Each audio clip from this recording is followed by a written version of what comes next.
You guys want to get some coffee or something? Can I get a cup of coffee? Black? Can't you see we talking? White? Even little kids in Mexico drink coffee. Well, I'm not a little kid in Mexico, okay?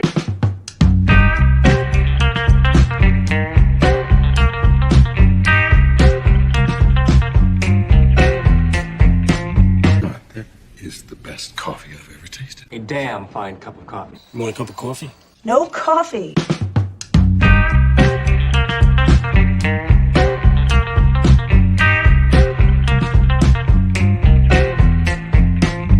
Coffee drinker, huh? Maybe we could grab some coffee? Coffee! Coffee, coffee, coffee, coffee, coffee!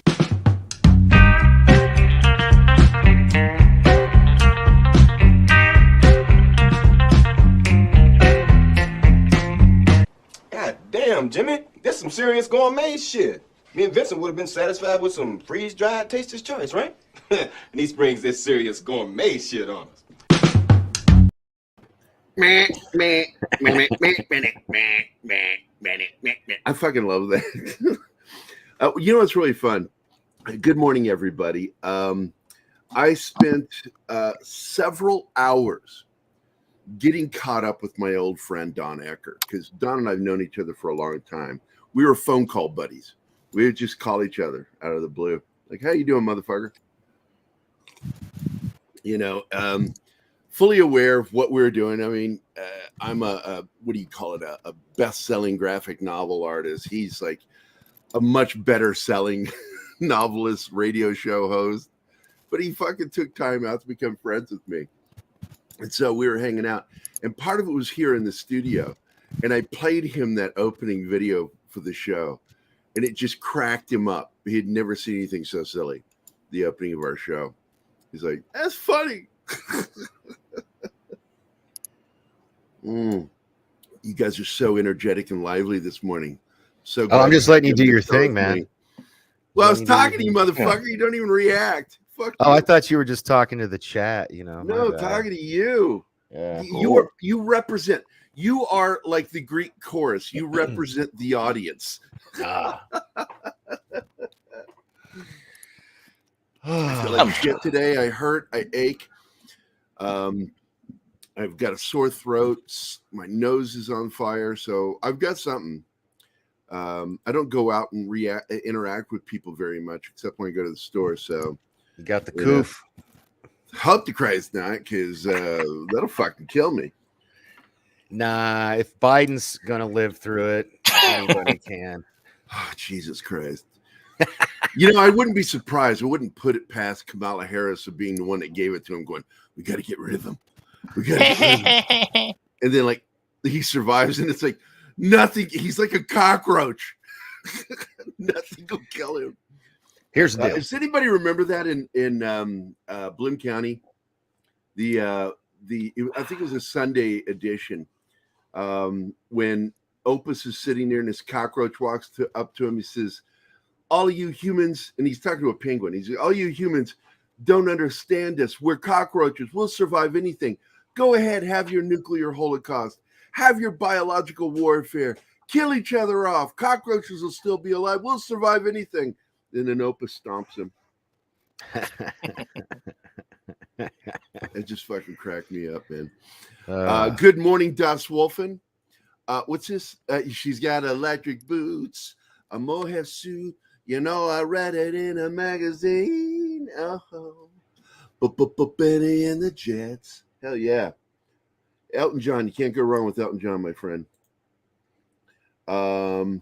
Good morning. Dork Knight is on the show, so I don't need to say good morning to you. Fuck you. The lovely Sherry is here. Good morning, Sherry. Let's see who else is here. My goodness. Anima Confused is here. Good morning.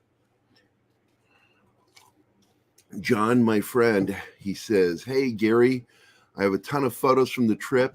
Again, congratulations on graduating, man. I'm proud of you. Look forward to seeing your photos." Good morning, Penny. Yeah, Kingsport cow, white. Let's see. D. Bud Martin, good morning. Aaron Ratliff is here. Good morning. goodness. Floral, Under the Rock. You know, you're welcome on here. I'm not going to be able to look at it yet, Floral, but if you want to join us, man, you're more than welcome to. Send them an invite. It is my giant cup of coffee. What a fucking weekend. Monkey Jeebus, good morning, my friend. People just popping in. Phil, the Teenage Mutant Ninja Turtle. Let's see. Magitech Mags. Thank you for sharing the promo, Magitech. I saw you did that. Thank you. I'm excited about Wednesday because Don and I, you know, we kind of spent about a decade maybe without talking. You know, I'm always like checking up, see what he's doing. And then he just sort of stopped doing his show in 2019. So I lost contact with him and lost, you know, updates on him. And it was because he retired, sort of. But when I got a hold of my, I think the first thing I said was, thank God you're not dead. I was worried you died. I get that a lot, actually. You know. So yeah, you know, he's in his late 60s, you know, and I was a little concerned. So I was very relieved that Vicky is not a widow, his wife. I have no Rough excuse. Girl's here. I'm relatively young, yet I get that a lot. So. Well, you've already had a heart attack because, you know. That's true. And I wanted to say something about it because I brought something up over the weekend with a friend of mine. It was actually Don. Was up. Sorry, wasn't able to join Vegas Prep early morning show. I think that's for you, Danny. Is that for you? Is she saying it for you? I don't think I know Rough Girl TV. I'm not sure I know you. Maybe she's talking to someone in the chat. I bet she's talking to someone in the chat. Yeah. But Rough Girl's awesome. awesome. I'd like to get to know Rough Girl. I'd like to get to know everybody in the chat. I'm friends with her on Facebook too. Mm-hmm. There's less ability to hide on Facebook. Das Wolfen, John says, FYI, you get 40% more UV radiation at 14 feet, as well as having 40% less oxygen. Pikes Peak was an interesting experience. Is Pikes Peak code for some sort of sex position, or is that a real location? I think that's what people refer to Anson Mount's hair as. Yeah, Pikes Peak. But don't forget to tip your waitresses. I'll be here all week. Thank you, everybody. So what a week. I'm going to bet that Facebook user is probably my friend Stephanie Beatty. She tends to be one of the main Facebook users that jumps on here. And Martin, stop using all caps. It looks like you're fucking yelling at people. I know. I'm just having a boomerang moment. Let's see. What? What did she say? I get my thrills at 14,000 altitude. You're still a boomer, Floral says. Yeah. So basically, I was talking to Don, you know, and we were just talking about and lamenting over aging and all that shit. And I told him how when I went to the doctor, when I gained all that weight, I got up to 650 pounds. And my doctor said, the only reason I think you're alive is because you've been an athlete your entire life. I think you'd be dead. I think you would have had the Widowmaker by now. If not for that, your body is resisting what you're doing to your body right now by gaining all that weight. And it made me think when I was talking about that, about you. And you're having your heart attack. You were in your 40s, right? That was just a couple of years ago, right? Me? It was 5 days after I turned 37 when I had my heart attack. You weren't even 40 yet, man. I wasn't even 40 yet, but I was about 400 pounds. Now I really want to know who Rough Girl TV is because I'm from North Carolina. My mom lives in North Carolina. She says she's in North Carolina. She was talking about Vegas earlier. I wonder if I do know this person. I'm confused. But anyway. Yeah. I'll talk to her privately. I don't know how to do that, but okay. Say hi. No, on Twitter. Go on Twitter. Say hi. Oh, yeah. Oh, yeah. Oh, yeah. Oh, my. Good morning, Floral. How's it going? I'm doing pretty good, buddy. How are you? Not too shabby. Well, I say that I'm fucking aching this morning, and I've got something. I don't know what it is. I heard.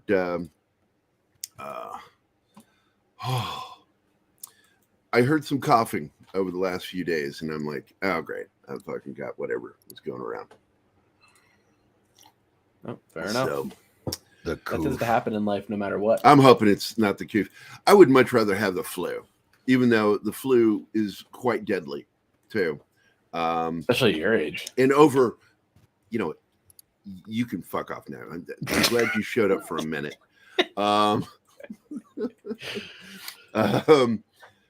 Yeah, weren't you like deathly ill or something?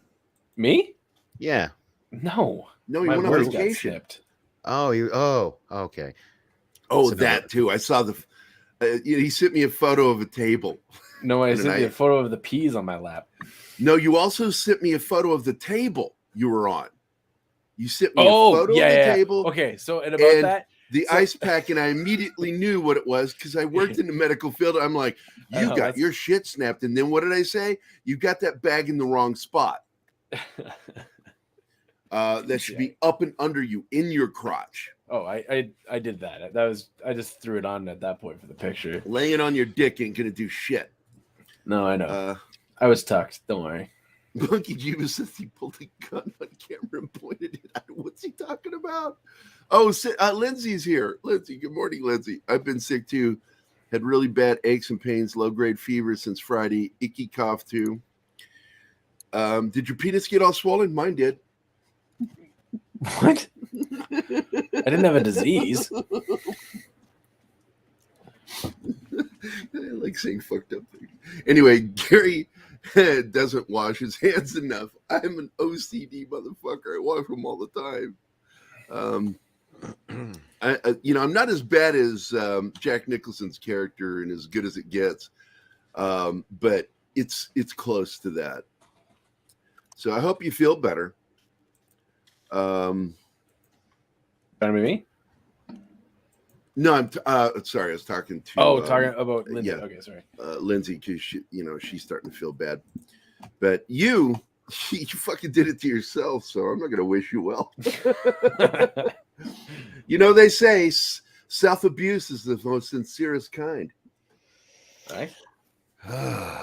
David Gerald, the guy who wrote. I used to be friends with him, and I say used to, because in 2016 I noticed the great purge of anybody who supported anything Trump-like. And I was purged from his friends list in 2016. So funny. I'm like, people get too fucking bent out of shape over politics, and they're the easiest people to fucking bruise. Their egos are horrible, and also a little crazy. I'm not pointing any fingers. I'm just saying people get a little fucking crazy. You were literally just pointing fingers. Now I am. But I'm not pointing at Danny. I'm just pointing in that direction. Danny just happens to be there. How come Danny's a smart dude. Danny is like, fuck Biden. At this point, I guarantee you there's more buyer's remorse in this country than in the history of this country. You remember when it was a thing where people thought Reagan was like senile while in office? Well, there is that thing, and the fact. No, I'm just saying they just. I do remember that. Okay, they just thought it. Now they kept saying that about Trump too. And now there's a president where it's like the dude. It's really happening. It's really fucking happening. Although I didn't like Reagan much before I turned 18, because my father was disabled. Mm-hmm. And I mean, he's fucking disabled, walking around on the arm crutches, the ones that fit around your arm, because he couldn't walk. His spine was fucked up. They had done a fusion on him and dropped him. And he never sued the hospital. My dad was an idiot. I love him. Miss him.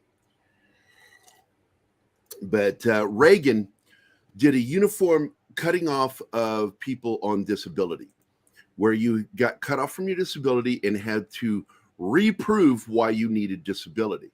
And the testing that they put my dad through made it even worse. So I had this hatred for Ronald Reagan at the time. Yeah, see, I was a child. I was an '80s kid, and I thought You're still a Ronald child. Reagan. Thank you. You thought Ronald Reagan? I thought Ronald Reagan was like, America. I thought he was the bee's knees, man. Like I was a big Reaganite. I felt that way later, because even my dad, because we were diehard Democrats, Catholic Irish Democrats, and it was Reagan that was in office when we transitioned, despite my feelings about Social Security, what he did, and my dad the same way. We both voted for Reagan second term. My first time voting was for Ronald Reagan. Well, I don't think I have that. Hold on, I was reading that problem, Gary. I'm definitely feeling better, though. Good. I'm glad to hear it. I think I don't think I'm going to get a fever, because normally the fever kicks in early. So this is more of I got a fever. I got a fever. The only prescription. All right, God damn it. It's more cowbell. Fuck you, man. You know my OCD. Now I got a fever. And the only prescription is more cowbell. It's more cowbell. Son of a bitch. But I like Trump, but can't. My problem with Trump is listening to him. It's so funny because Don Ecker and I, both of us are deeply conservative in most ways. Both of us socially liberal when it comes to the poor, helping the poor, but very conservative when it comes to other things like fiscal responsibility, make less laws, because every time you create a law, you take the power away from us and give it to government. Every single time you create a law. So, hold up. There was a comment up there on the screen. I want to. Danny is a smart dude. Not that one, but thank you. Where did it go? It was a Tickle Trunk. No, it was Tickle Trunk. Oh, Tickle Trunk's here. I missed it. What did he say? What did he say? I don't know. It was not that one. Damn it. Give me a. Oh wait, here we go. I do want to read that one. Oh wait, let's get this one first. They're Puritan. They think Trump sullies anything he touches, like saying he did a single thing correct in office is a scarlet. It was this one. Yeah, you're right about that. Well, well, hold up though. I do not want to be the one defending Trump, but I liked how he handled China. I mean, but he doesn't have to be a war hawk. She is a war hawk. Trump, on the other hand, followed the Teddy Roosevelt philosophy of talk softly or talk like a fucking New Yorker, which is what annoyed me about him. He was a loudmouth fucking New Yorker. I've never liked him since 1986. The first time I heard him talk, I'm like, he's on Oprah Winfrey. I'm like, I don't like this guy. But he carried a big stick, and countries were afraid of him. Because this is what I got in a discussion with Don about was that he said, countries respected us under Trump, and I said, I'd be different on that. I don't think they respected us as much as they learned to fear us again. And I believe that the best parents in the world are feared by their children, and I think other countries should fear our country. Well, you know why they feared Trump, right? Because dangerous. Because they didn't know when that crazy motherfucker might push the button. And that's it, even though we all knew really he wasn't going to fucking do it. But then they went to Biden, who you're like, he doesn't even know if he pushed the button. What does this button do? What is this? What does this turn off my mic? Oh, what does that mean? Why are the red lights red? What's going on? What did I do? What did I push? That's Biden. But I love that. I'm the only soft-spoken New Yorker. She is soft-spoken. I have two cousins in New York, and they absolutely my sister, Luann, the one who calls me Gerry,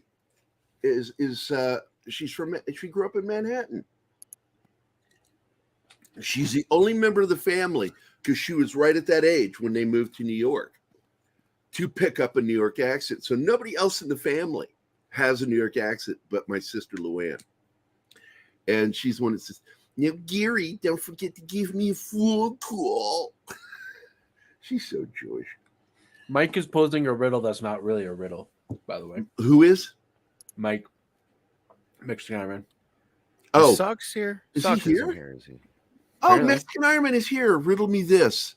I'm getting convinced I will die before I see a good Star Wars, good Star Trek, Warner Brothers managing DC movies properly, or D, all of the above. Well, I mean, it depends on. Wait a minute. You left Marvel. You left Marvel out. It depends on your cholesterol, Mexican Iron Man. Hey, speaking of Mikey, call me, bro. Call me. Yeah, he's wanting to talk to you about some of the stuff that he's. Oh, he knows what it's about. We don't got to throw it out SEO there. and stuff. I was just trying to be cute. You gotta make it all serious. And but I was told to tell Mikey that he is my 6 and he is my Tom. Also kind of you. But I also have you, Mikey. So I have Wait. Who's your 6? Martin is my 6. 6 is in your butt? Like you're covering your ass? I am so going to tell you to fuck off now. But I'm not yet. Hold on. Wait for it. Martin, he called you a girl. No, 6 is when it comes to Midnight Edge, 6 is there for Midnight Edge, getting stuff done for them. Oh, and the human 6. Okay. Yeah, and I knew who he was talking about. Sagacious. Yeah, she used to be Jedi. She goes by so many things, but 6 is always in her name because I think 6 is all she can take.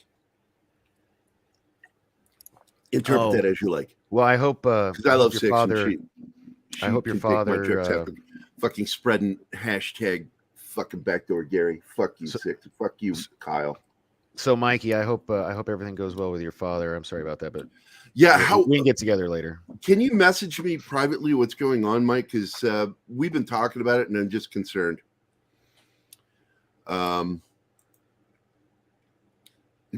Martin has Gary's 6. It's back. That's right, military slang. You know, see, the first time when I say it, you get mad at me. No, what? What are you talking about? When I said you called him your 6, I was like, oh, so he's your ass, you know. So no, he said it the military way. He has your 6. Well,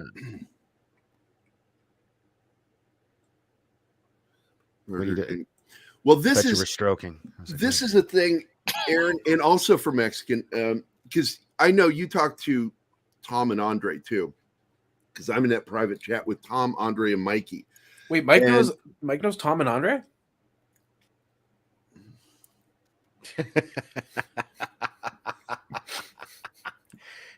How's your balls feeling today? I could write a book about what you don't know. I'm sending energy to your balls right now. Floral. I love my right now. coffee. Thank you. Oh, Lauren's gone already. So your cup is clear. You got nothing in it. This is Lauren's gift to me. The problem is when the coffee is too hot, I can't hold it this way, and I got to hold the mug this way because it'll burn the shit out of my hand. It's all metal. But it reminds me of drinking coffee in the Army because we would take our canteen carry because that was for drinks, soups, and stuff like that. And this is as big as that. This is giant. You furry, flea-bitten fool! I'll cover my throne with your hide.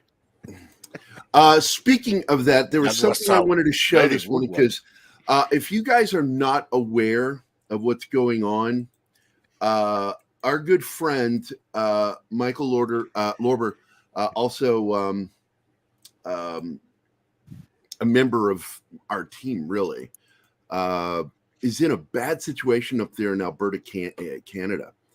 And now, even though there are laws in place to protect renters from landlords,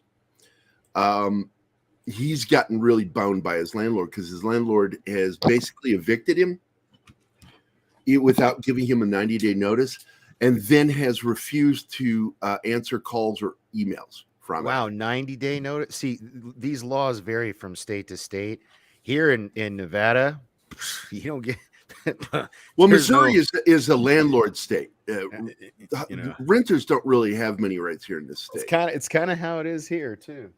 But up there in Alberta, they do have laws, and of course, the family did speak to the sheriff's department, and now he's trying to instead of rent, he wants to buy this place. He's got a house, a chance at a house where this program is set up that if you put down $2,000 plus pay fees, you got to pay the closing fees and all that, but put down $2,000, you can get a house. And so he's trying to do that program, and I wanted to get Fat Steven and I and everybody, all of our friends, on this shit to help him, because it's just distressing to see him. He's going to have to store all of the family, his daughter, his wife, their stuff at their son's, who's an adult, and they're technically homeless at the end of this month. They have to be out by the 30th. And so I'm going to put in, this is the program. If you want to check out the program that they're doing, this is it right here. And this, I just shared it in the chat, and this is his GoFundMe. And every little bit counts. He does have a job, but it's going to be a struggle because he's the only one in the house. The wife is a housewife. She takes care of the house and the family, and he works. This is the link to the GoFundMe. Good morning, Stopine Media. What's up, buddy? And I got a little interview with him, and I'm going to share the interview now. So let me go find that real quick. I got to share a video. Where's that video? I'm almost afraid to do it. You know what? I probably can't do it. Shit, I'm probably going to have to show it tomorrow. I'll have to upload it, because when I play stuff from the computer, for some reason, it gets all fucking ginked out and shit, and people have trouble hearing it or seeing it. If you put it in the private chat, I can play it, like I did the other day for you. It's not uploaded. It's on my computer. Oh, okay. All right. So I'll just go back in my corner. Let me go look to see. I got to see how big it is. Because sometimes those things get so big, and it's hard to do things when things are big. Nothing? No laughs? Nothing? Well, fuck you guys. It was too easy. It's 369 megabytes. I might be able to show it. Let's see. I'll give it a try, guys. Share video.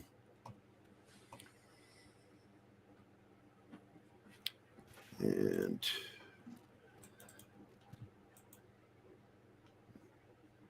there it is.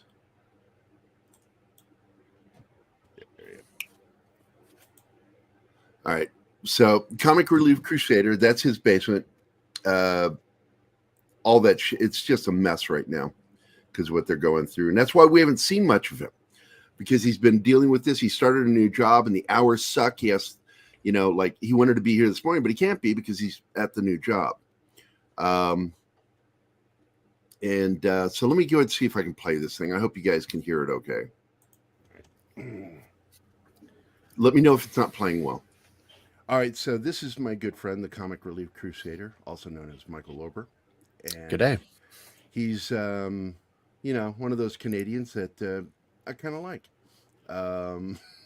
I try to be tolerable, so it's the maple syrup that it's just the brings maple. out the. It is. Yeah, it is. So Michael is going through some stuff right now as a family man. And I thought I'd give him a chance here because he cannot come on during the week because of his new job. So I'm recording this, and I will show it today, Monday. And so, Michael, give us a lowdown. What the fuck is going on in your life? Well, let's see. Oh, I just saw the Marshal came in. Good morning, the Marshal. Alf Jeebus, you have toys worth more than $2,000. I don't doubt it, dude. You're a nerd. I love you, man. Awesome one. Good morning. I don't know. It's a cacophony of confusion, it seems like, around here. It's been a mess up year. Yeah, 2022 let's put has been garbage. It has been. I want a full refund, and I want to speak to the manager and go full blown Karen on them. So no, I mean it kind of started like Christmas Eve of last year, I get laid off and, had to go on EI pretty much for almost half a year. And then my EI ran out. And thanks to some good people, I managed to pay off another month's rent, which was back in May or June, I believe. And then I finally actually found another job, which unfortunately pays peanuts. But you know what? A job is a job, and I'm going to be grateful no matter what it is. I don't care. For my family, I will work my balls off. Let's put it that way. Well, let's hope it doesn't come to that.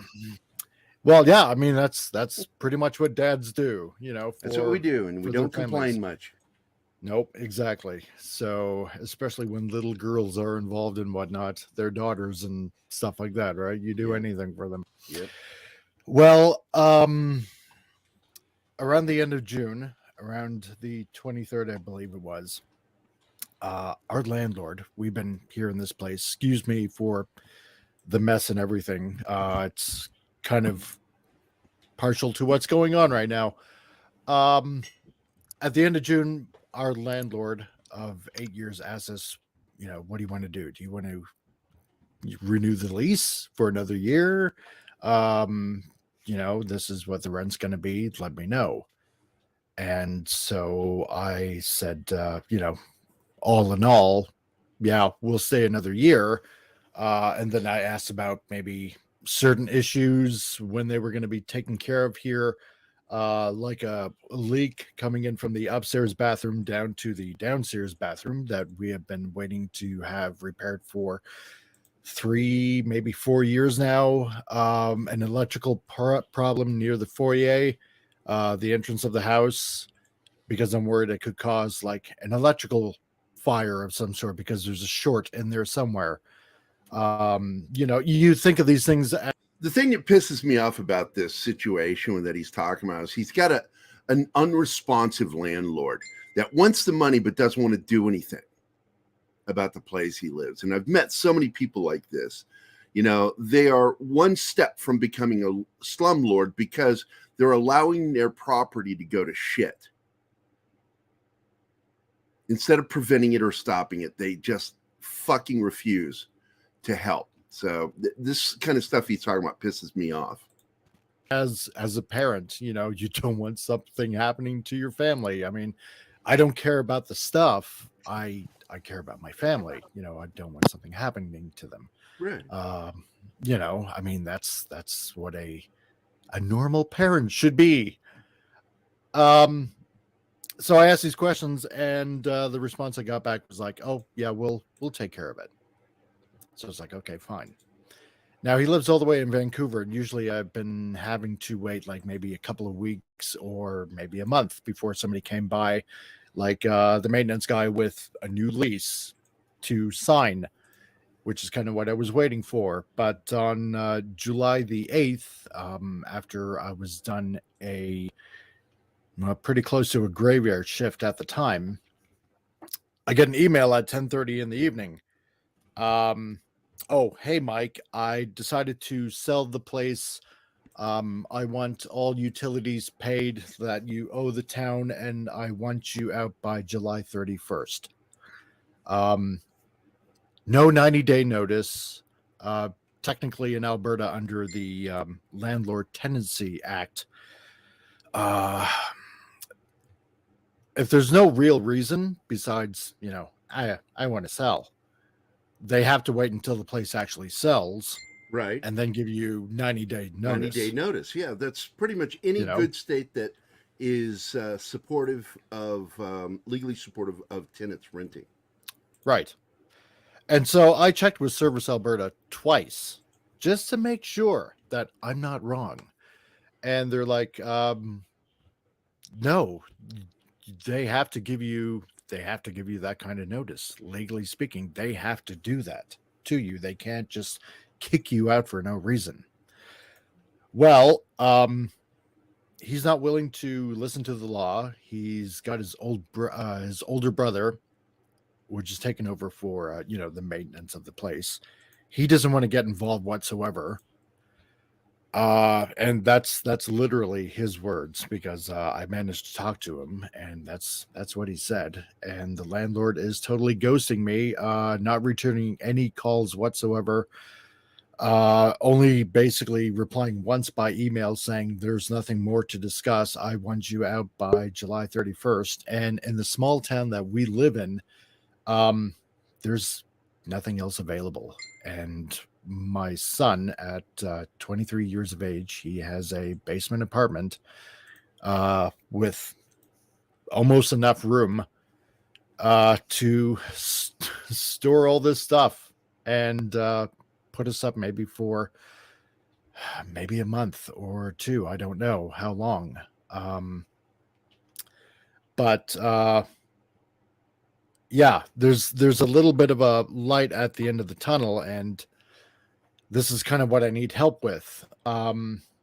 There is a nonprofit organization I want to conjunction pause with right the... here. Let's pause Sure, for a second, because somebody joined. So the question I want to interject here is, I don't know Canadian law, but I'm assuming that it's not that dissimilar from the United States, that you could take them to civil court and sue them, right? Yeah, it's not too much dissimilar. Okay, so you could be doing that, but at the same time, I understand you got to cover your ass. And the smartest thing to do is get out and sue them while you're getting out. Because if they're not going to follow the letter of the law, she will have to, it's a she, right? No, it's a guy. It's a guy. He has to show up at court. Otherwise, they will decide, because I'm sure it's the same in Canada as it is here. You don't show up, you will have a judgment made against you whether you're there or not. Exactly. You know, so... unless you have a representative to speak for you. But usually that doesn't fly. So... yeah, so you can at least be doing that. But at the same time, you do have to cover your ass. And in this program, describe this program you're looking at right now. Okay, well, right now there's a program going on in Calgary, which is actually not too far from where I live. It's about Calgary is about 40 minutes away from where I live. There's a nonprofit company that works in conjunction with the city of Calgary. It's this one right here. I've got it on the screen right now. Yep. AHC owned for 2,000 down. Yes. So where you can either pick, say, a condo or maybe a townhouse or maybe even a standalone house. These guys have been around since 2015, and they've helped out a lot of families with, a nominal income, so to speak.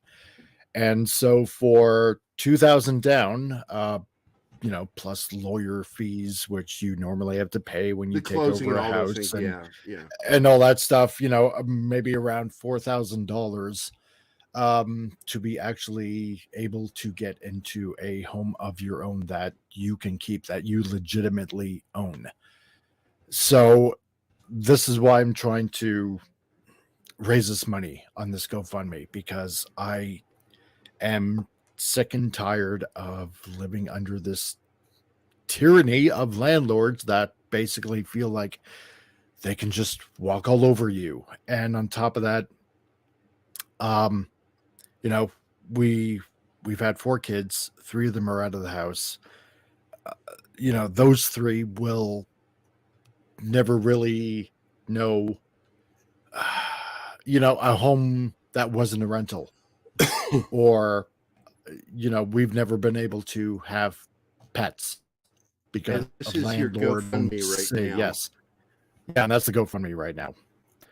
So, but we have our 12 and a half year old, and she wants a puppy one day. I want to be able to provide that. I just want us to be able to get our own home once and for all, and be able to give at least one child something that I couldn't give my other 3 because I was the only income ever coming in, and because my wife was, say, too sick to work. Even though she's trying now, a little bit too late because we have to get out, but with a photography studio. So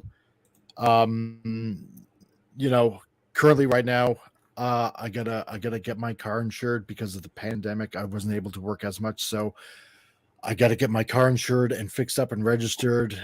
If we do move into the city, I can easily get my old job back. And, that will take care of a lot of things. So there's a lot of things to work out. So. Oh, my partner Keith has popped in. Keith, I'm interviewing our good friend Comic Relief Crusader because he's started a Kickstarter to not Kickstarter. I'm sorry, GoFundMe. Yeah, because they're getting ready to be temporarily homeless within 10 days, and they have a chance to put some money down to get a house. Instead of renting anymore, it's $2,000 plus whatever the closing fees and all that is. And so he started this GoFundMe, and I wanted to show some support by showing it on our Monday morning episode of Morning Coffee with Gerry. And oh no, I can't hear you, buddy. You're muted. Man, they're keeping the black man down. He ain't talking, motherfucker. See if I can get, I don't know, like say 100 people to donate $40 each. Right. That takes care of it right there. When you work out the math. 40 people to donate how much? Good morning, Decepticons, Cave of Villains. What is up, my friend? Anybody else pop in while we're doing this? Nope, we're good. We're good. Okay, I just want to make sure I don't skip anybody. All right. This interview's almost over with Mike. And we talked even more after. I'll talk some more about that after, because I was like really freaked out by some of the stuff he was telling me. And I didn't think about how to address it until after we were done recording. 100 people to donate $40. Okay, I got you. Yeah. So let's spread the word, guys. Let's get this out there. Michael's one of us. I mean, yes, he's Canadian, but we love him just the same. And in my defense, Alberta is the Texas of Canada. It's the Texas of Canada. I've heard this before. It's true. Yeah. It's true. Because when they tell fishing stories up there, the fish gets bigger every time they tell the story. That's Alberta. That's true. And we don't really say. And all my exes live in Alberta. No, it's not. No, there you go. But Mike, I want to thank you. I've got the links down below in the video description. Thanks, when you get a chance, that's awesome one. Thank you. Your job's taking away from pointing it out. What you love doing. But I will do whatever I can. I'm going to talk to Fat Steven Seagal, get him involved, and we will push the shit out of this. Okay, brother?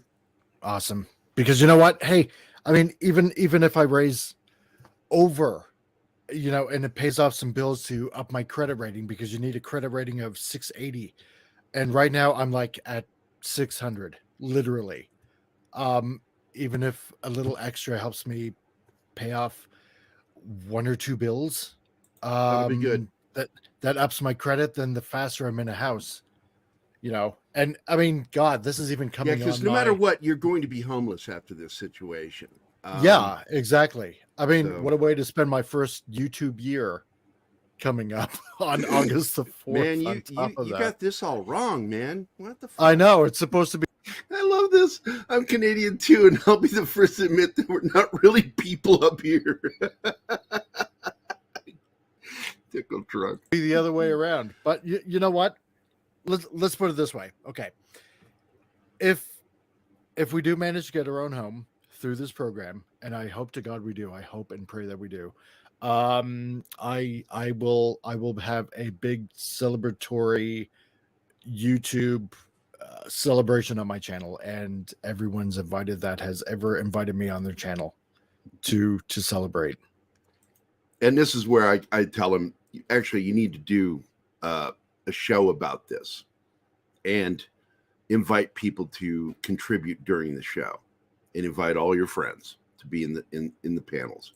Well, you should do this anyway, because it's a way of doing crowdfunding is on your own channel. And exactly. And And I will try to have a giveaway on top of that to maybe some lucky subscriber. So we'll find out. I don't know what, but I'll think of something. I'll talk to you some more Morning, on War this as Monkey. we go. Sure. And of course, I'll stay up to date with you. I'll stay in contact with you through Twitter. But until then, I appreciate you stopping in and doing this so we could talk about it this morning. Of course, in real life, you're actually at work right now. And you won't be able to view this when it streams because you'll be working. That's true. I Unless I appreciate take it, a break. Yep. And now, if you'll do me a favor to say, back to you, Gerry. And back to you, Gerry. There you go. So it's back to me. All right. I love Mikey. I mean, he's just such a sweet guy. And I hate seeing anybody go through this stuff.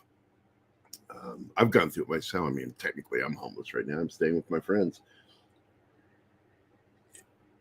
But I'm drinking delicious coffee, and I can still do this show. God damn it.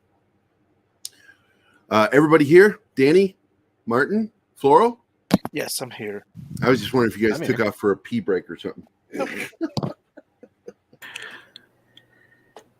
No, I have my bottle right here. I'm here. I just Danny's staying out of it because he doesn't care about poor people. Look, I'm not.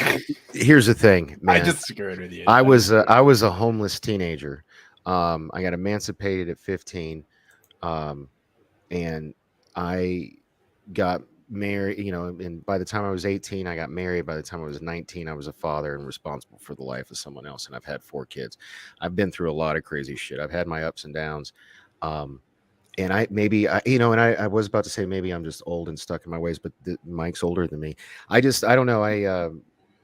Like my brother was telling me to do a GoFundMe a while back when I was going through some stuff, and I just couldn't bring myself to do it. So I just feel uncomfortable, and I don't want people to think I'm a heartless asshole. And I do like Mike, and I hope things work out. But I don't know. I would just feel weird, like doing a GoFundMe to like help me buy a house or pay my bills or something like that. It's just a foreign idea to me. Well, this is, the way I look at it with him is he's not thinking of himself. He's thinking of his kid and his wife. No, and I get that. I totally get that.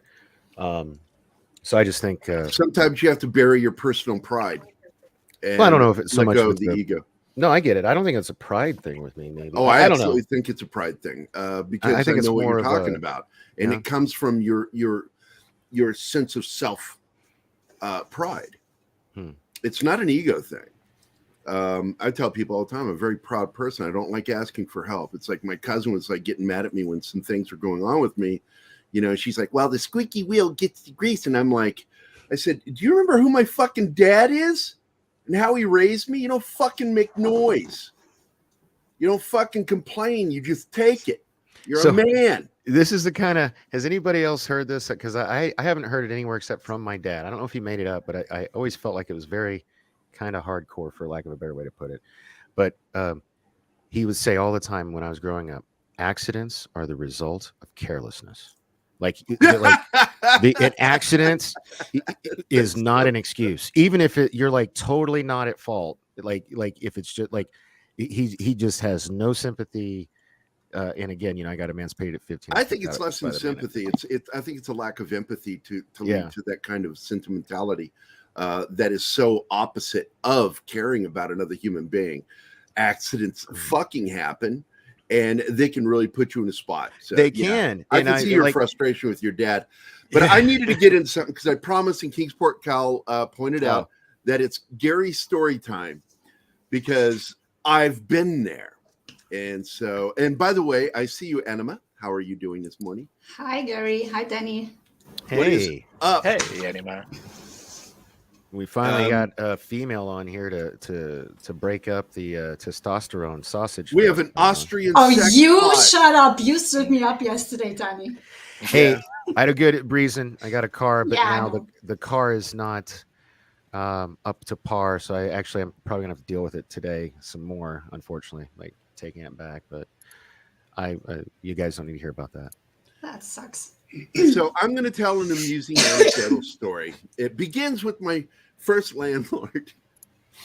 My first landlord, I was friendly with the wife. We knew each other.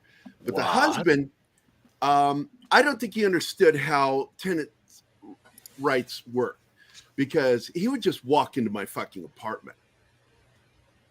Like fucking, what's his name? Michael Richards on Seinfeld. Just fucking walk in. I broke him of that habit the same way I kept Mormons from coming to my house. I knew You showed up naked? I knew he was coming. I knew he was coming to the apartments that day. Somebody gave me a heads up that lived with me. So I fucking stripped down and turned my recliner. She called it. Wow. Towards the front door. And I went back and everything was fucking hanging out. And he walked in, saw that, and I didn't say anything. I just went like that, and he shut the door. Never fucking came in my apartment again. He learned a lesson that day. Well played. But I really liked them, and we had a good rapport. Not relationship, good rapport. And the wife and I got along favorably. They gave me updates like months in advance when they were going to sell the property. And the new guy that bought the place also bought the apartment complex a little further down the street. So that was where I would go to pay my rent now when they bought in. Nice guy, really kept to himself. If I had a problem, he'd send somebody. We didn't really talk, but he was a good landlord. And then I got a notification that he's going to be selling the property. Now, every time a new landlord purchases a property, they're supposed to send you a letter as well as go to your apartment to introduce themselves. The new people that bought the apartment never told me where to pay the rent, never sent any notifications, never sent anything, never came by. So I stopped paying my rent. Lucky you. My landlord shows up every month to collect it. That's the way the other landlords did. This landlord didn't say fucking shit for 6 fucking months. What? And I'm like, I don't think they even know I live here. I waited and they would not fucking do anything. And I'm like, are they going to evict me? Nothing happened. That's weird. And finally, I just said, I hate this apartment anyway. I took the money I saved up and put it onto a new place. I moved my daughter and me to a better place, a house. And he never asked for that 6 months of rent? Yeah. And, but then the well dried up, my jobs. I worked for this guy. I won't say his name, but he was a cocksucker. And his name was similar to a robot on an animated series. Don't say it out loud, but he was a fucking weirdo. I got all kinds of money, gonna throw it at you, but I don't own a car. I ride around town on a bicycle, and I won't pay you electronically. I gotta pay you in cash, and I show up at your house with a roll of fucking money in his pocket. I'm like, who the fuck is this guy?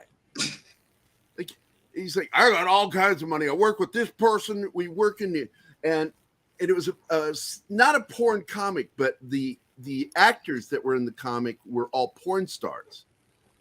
And there's no actual graphic nudity or anything in the comic, but all the featured people in the comic were porn stars. So I had to do likenesses and go through a whole process. But this guy was freaking me out. And what I paid attention was my daughter. And she's like, Dad, I don't like that guy. I went, yeah, I don't like him either, but he's paying me. And then one day he just stopped bicycling to my house and stopped paying me. And I'm like, oh shit. And money went away quick. And I'm like, well, that's it. I gotta figure out what to do. And that was when I moved to Arizona because I couldn't find work. 2015 was one of the worst years under the Obama administration for artists. Just horrible fucking year. Artists were struggling everywhere. Hey, it's Comic Relief Crusader. Yeah, what's up? Yeah, we showed the video, man. Nobody liked what you said. They did not like the video, dude. They thought you're kind of a dick. Kind of got yourself in that situation on your own, so figure it out. You're so nice, Gerry. I am such an asshole. I really Yes, I love you you, are. Mike. Get a job here, But, me. So I want to tell you 40 guys. I'll have to dig up the picture. It's a true story. Wait. Oh, okay. I'm in the middle of saying something. Are you? I'm not dating Mike. What were you saying, I was about Gerry? to say that Awesome One said that somebody already contributed this morning to the GoFundMe. So hopefully you'll get some hits. So there you are, comic. Now I'm done, Danny.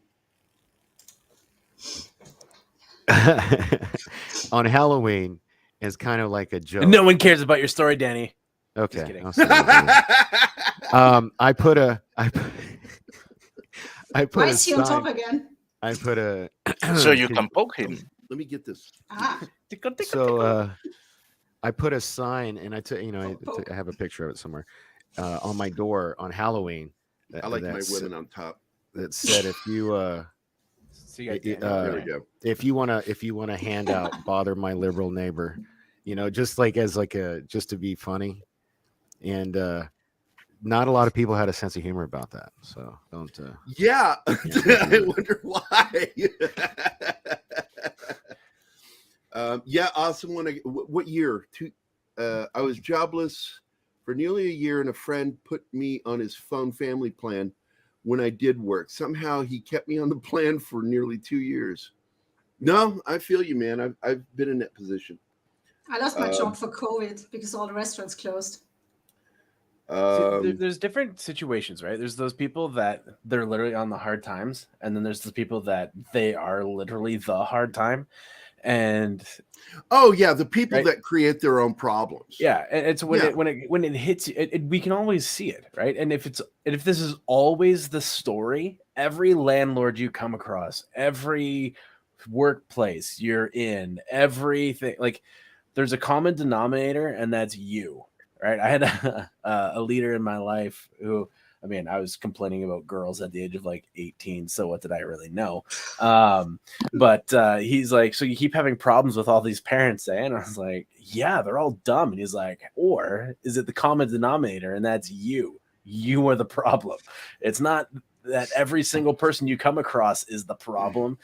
It's you. So my cousin, by the way, Floral, just pulled that shit. Yeah. I mean, the other day, with the fact that I have consistently, for my entire fucking life, had one shitty relationship after another, even though I diversified from culture, race, not sex, and, to, the type of upbringing, the type of mindset, religious beliefs, everything was different with each one. And yet each one ended pretty much the same way, with me going, you're insane, I'm leaving. And I would just get up and fucking leave. And my cousin goes, and what was the common denominator between all of those? You. And I'm like, oh my God, fuck you. Fuck you. Of course me. There were my experiences, you cocksucker. Anyway. And so, proving my point, and fuck you. No, the news out of Comic-Con, Mom, was not a season 4 for the Orville. Just that. Well, there's a possibility they're moving. Season 4. Yeah, but the news, the only news, and then the that season 5 might be a movie.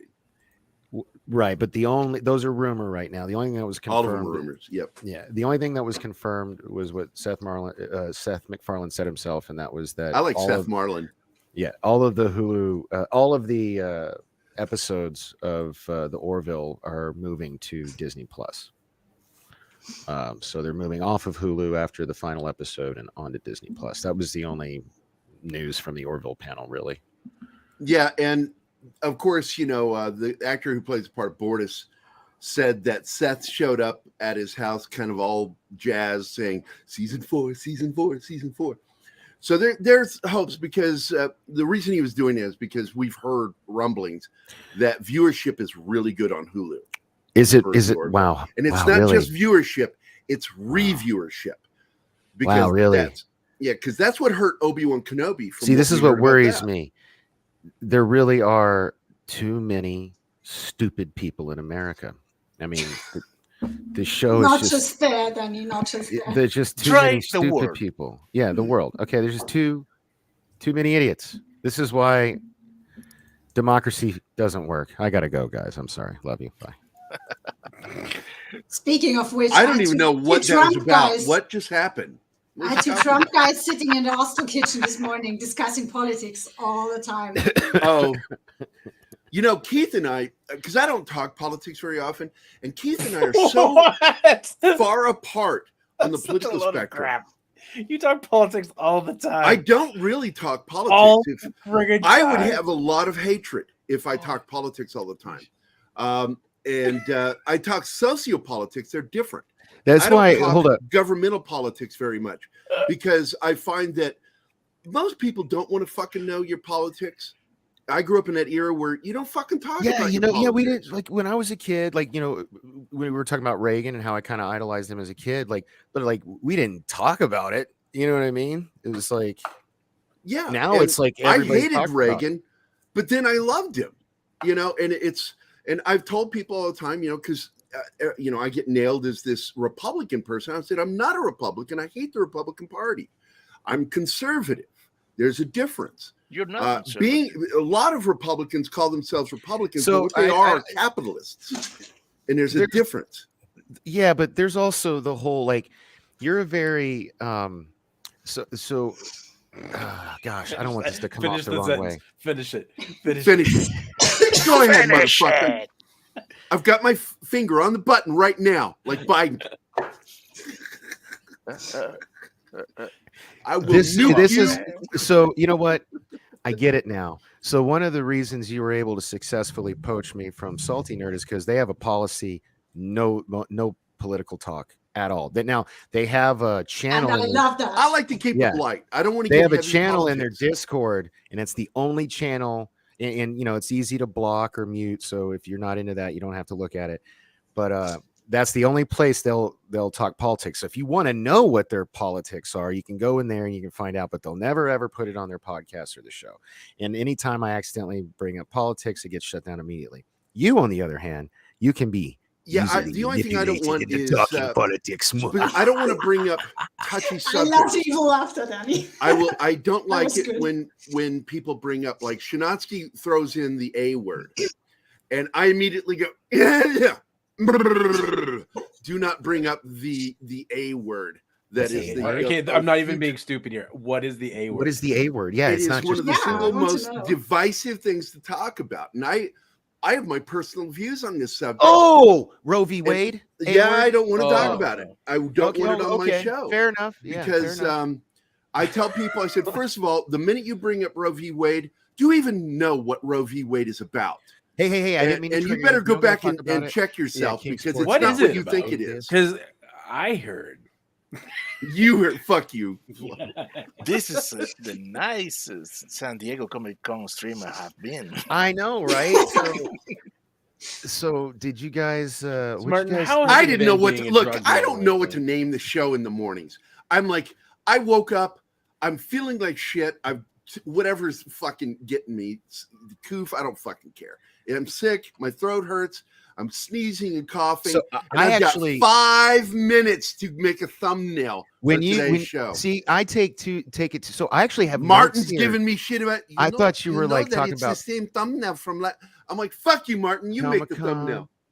You know, because like I was ready to talk about Black Panther and Ant-Man and the Wasp, Quantumania, and Guardians of the Galaxy Volume 3. Like I came Goddamn right, prepared. Lucina. Came prepared. Goddamn right. Cheeseburger. That's right. Polly fucking gets me. Cheeseburger. Fuck yeah. Cheeseburger.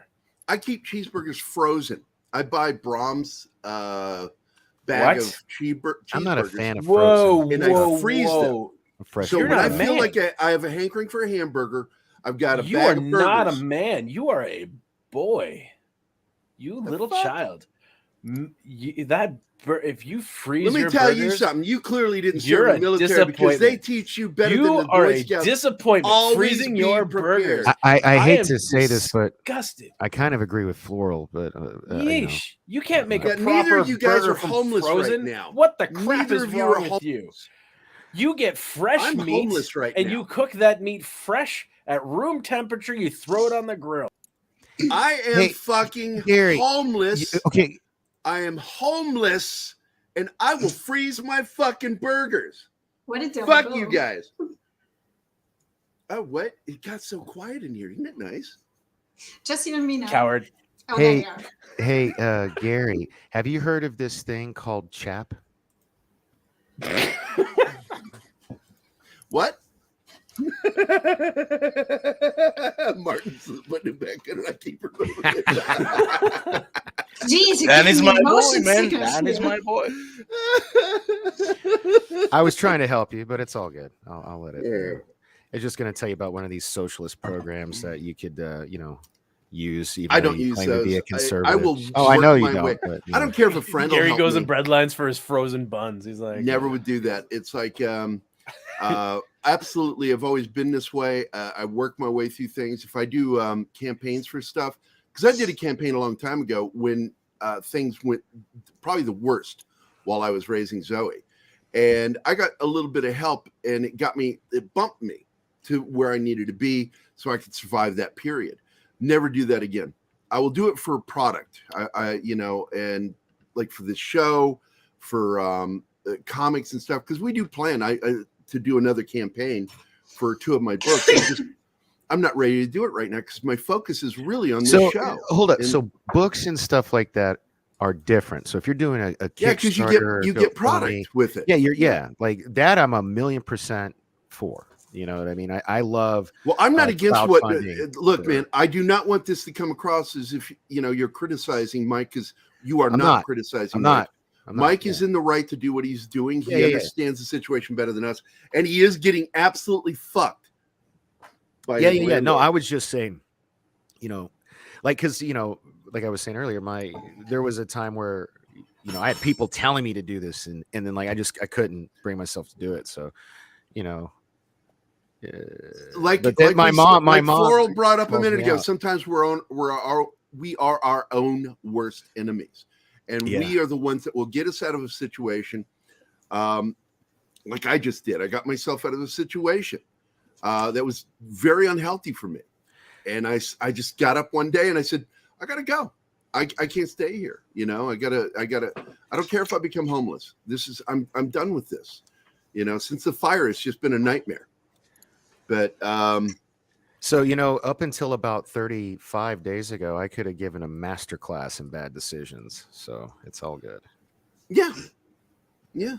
And yet, guys like me don't give up on you because I see something in you that I don't think some people see. And no, it's not penis size. I know a lot of people are thinking that. It's not that, because he suffers the Irish curse. Oh my. What's the Irish curse? Don't go there. Sorry. I'm just curious. Okay, oh my God. I love you. You're lucky my mom's on the stream. Otherwise,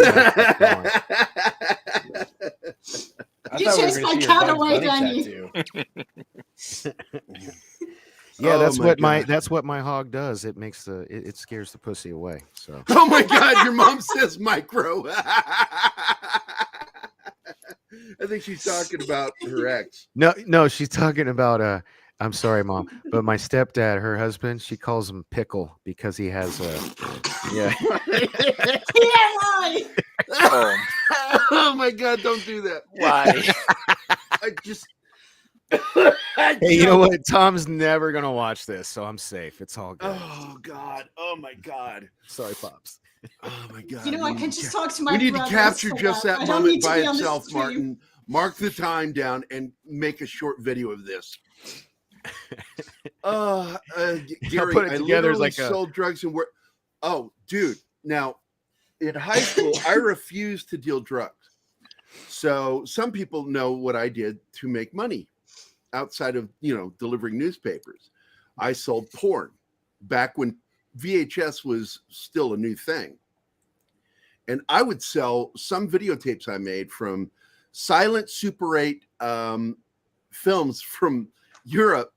I would put rock music to them. I would, because that's the only reason I became part of the AV club, just because I could get access to video equipment and make porns when teachers weren't in the room. And I would make these porns and sell them. And I made hundreds of dollars for a couple $100 for one video. See, I know a guy that in high school, so right when all the pop bands all took place, because I don't know what it's like down there, but in the high schools, you're not allowed to sell pop in the vending machines.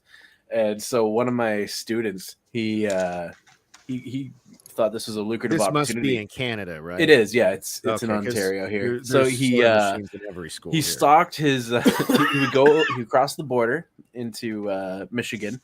He would buy all the Coke he could because it was way cheaper over there, and then he'd stuff it in his locker.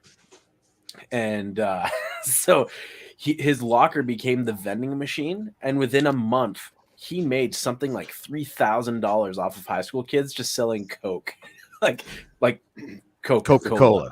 Yeah. And it was like, and then the school found out Coke and they were going to expel him because he was dealing pop from his locker. Because he was a Coke dealer. He was a Coke dealer. It was so funny.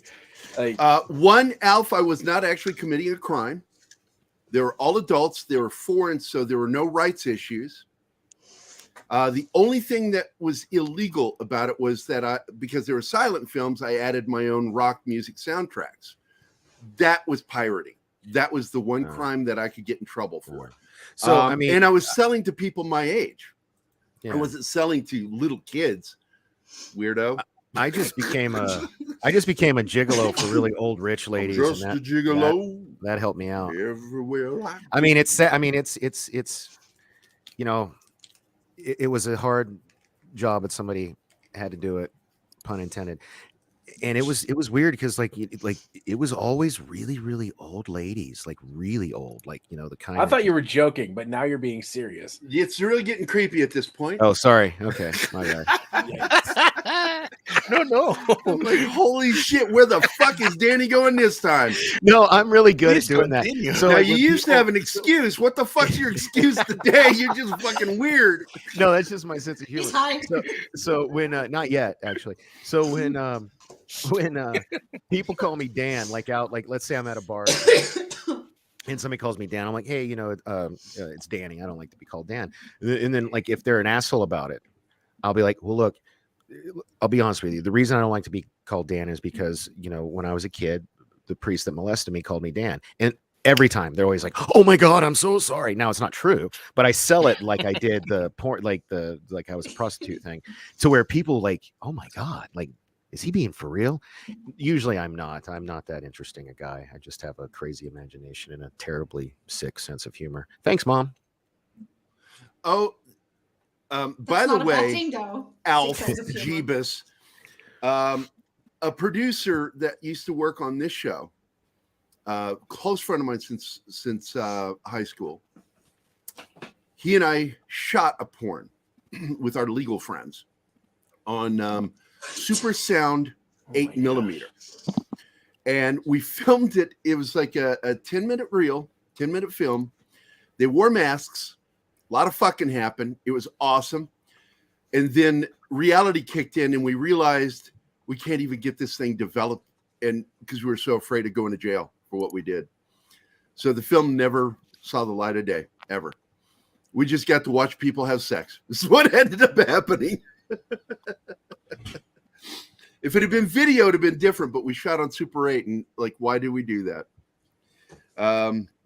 Because that would have been fucking awesome. I mean, and I asked him, you know, I said, does that film exist anywhere? And he goes, no. He says, I think it ended up in one of the emptying of the garages that my mom and dad did. And I'm like, oh, thank God. I hope they never fucking. But then I thought, no, that they wouldn't know what the fuck was going on because everybody had masks on. So it was no big deal. No fear. But let's see.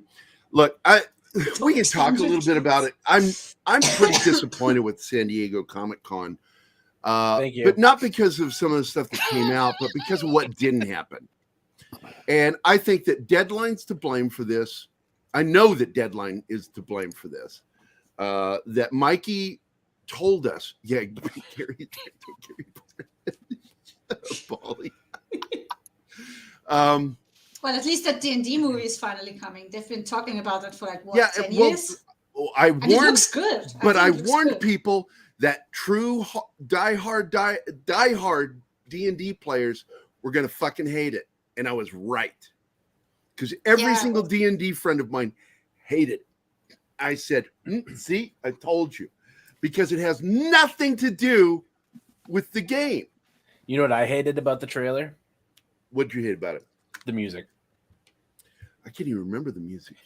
It was like rock. Like I was like, what is this? Like I can't I'm a remember what song musician. it is. I block out movie music most of the time. It was I'm like the moment you do fantasy, if you put it was like Knight's Tale. I hated that movie because they integrated all of the modern rock stuff in it. Yeah. And the moment you go into that era or that genre at all, I'm like if you put in any modern music or whatever, like that's not of that genre typically. I just become dejected and I do not want to see it. Like I like Chris Pine, but the moment I'm like hearing that music, it was just that's when it became cringe for me. I didn't care about the rest of it. It was the music that was cringe. Yeah, it's like I kind of sort of remember it's a classic rock song I think they used, but I tuned that out. And it's like Anima said, you know, it's like because I'm a musician, I tend to tune music out unless it's like some massively awesome score. Yeah. And when it's really, when really it's just good, then you notice it. A but classic otherwise- pop rock song. It's like, you know, yeah, I see what you're doing here, and I just tuned out of focus. And for me, what I enjoyed, typically I get annoyed when the guy is made to look like an idiot or something. But the fact is, Chris Pine was so good in those scenes that when they got to that fucking moment where this girl is the tough guy in the show, in this film, and she's like, and what do you do? And he goes, I plan things, you know. And she goes, so once you make the plan, what do we need you for then? He goes, well, in case things go awry, I'm there to make a new plan. She goes, so basically you're saying you make bad plans. And I fucking started laughing. That was really fucking funny. Yeah, that was funny. I really laughed at it. And I'm like, okay, it's an action comedy. And Chris Pine's going to be a main character or the main character. But the main character is going to be one of those characters that is really there for the comical relief with a little bit of action. So I'm in. I'm all in. And the song, I don't know. I just I tuned it out. I'm sorry. What the fuck song was it? Song used in Dungeons and Dragons trailer. I'll find out what it was.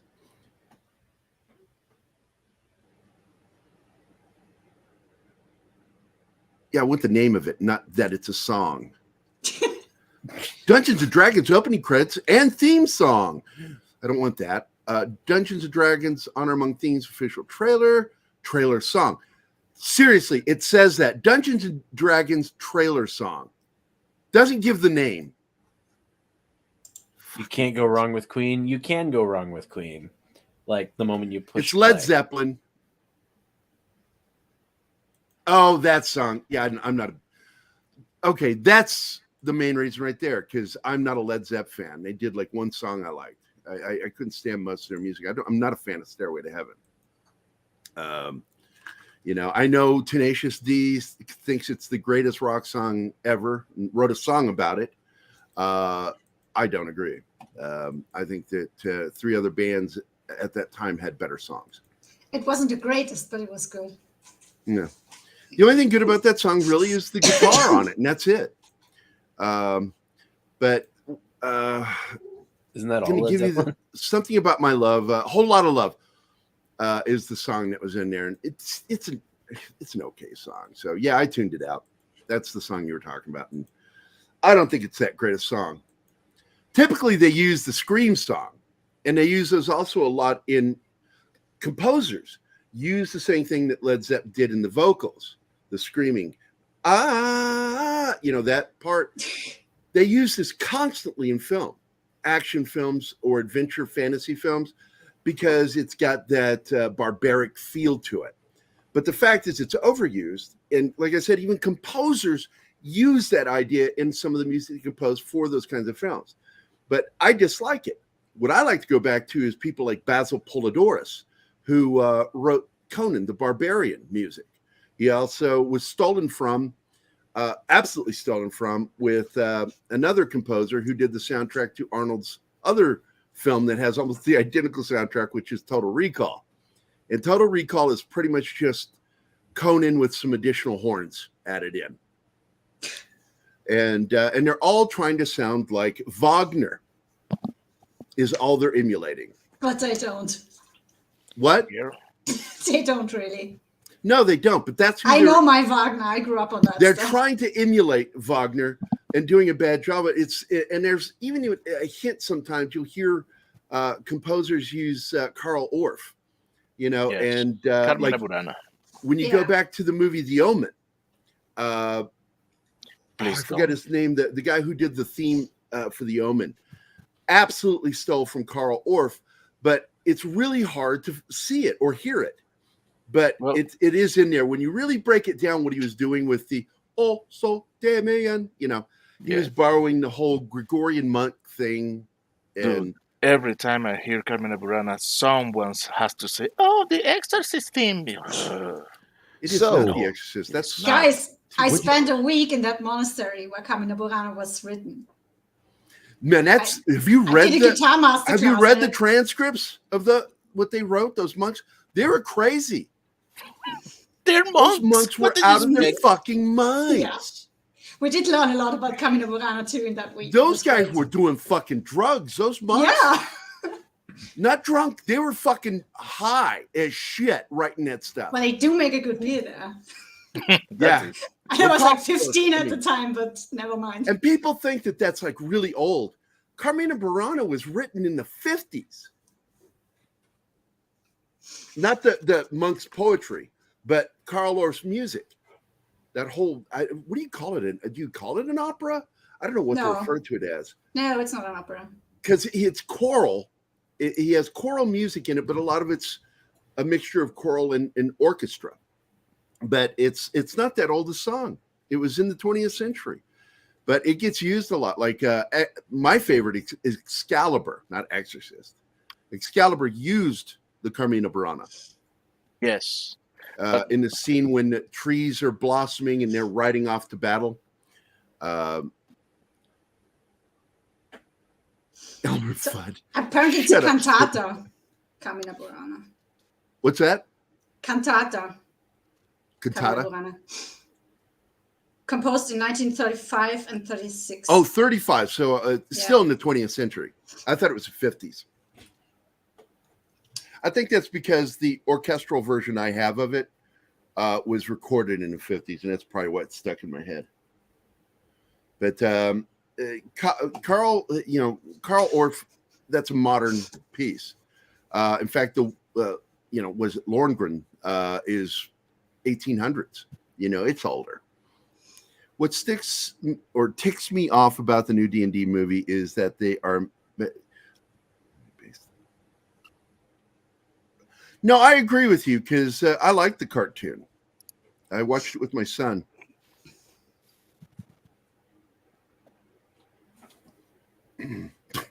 Shut up, Gerry. Jeebus. Gerry sucks. No way. What? David Warner died. Motherfucker.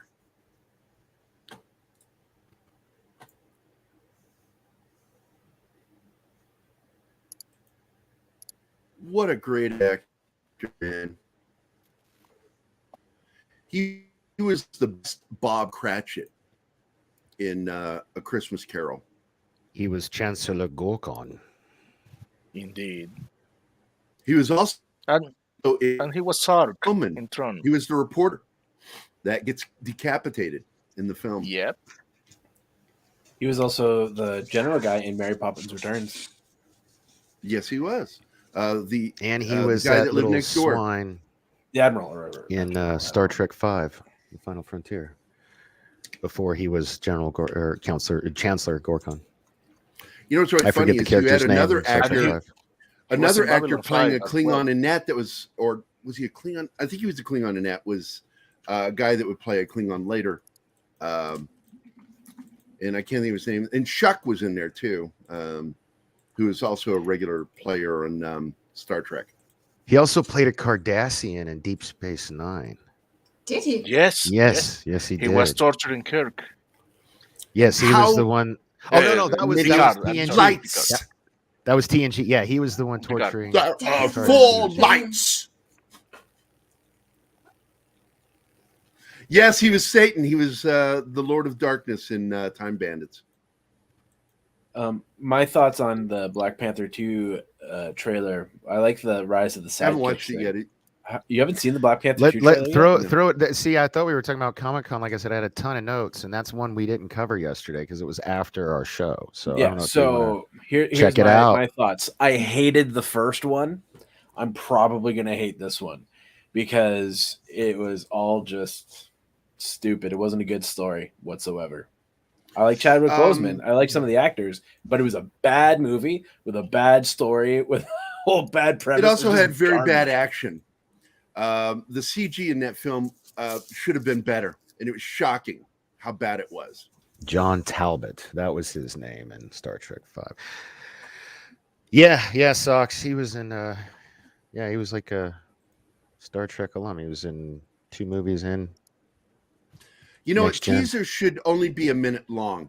When somebody puts the word teaser at the end of something and the video is over 2 minutes long, it's not a teaser anymore.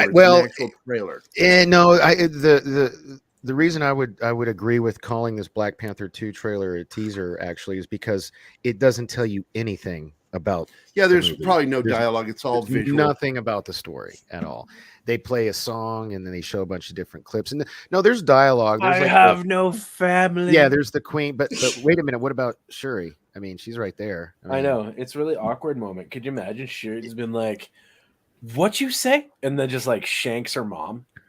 Yeah, I actually really like the first Black Panther movie, but kick him off.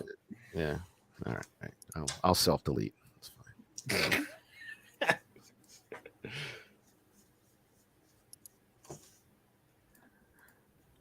Do you want to watch it, Gary, or are you watching it? I'm watching it right now, and I dislike the song. You don't want to. Oh, okay. You don't want to show everybody. It's just gonna Girl be power. Killmonger. He with a purpose. Here he comes up out of the What water. a stupid purpose. Cal, come on. Regardless Man. I thought of you how had stupid taste. it was, I thought you had taste. Killmonger was trash. He was kick I like Michael B. Jordan, but okay, garbage. Can we garbage? Can we kick him out? Can you do that thing you do to me? Because like that's blasphemy. Come on, this one? Killmonger. There we go. Yeah. I won't do it again. Killmonger's trash. I like that he used garbage. De Francois. Killmonger to tête de merde.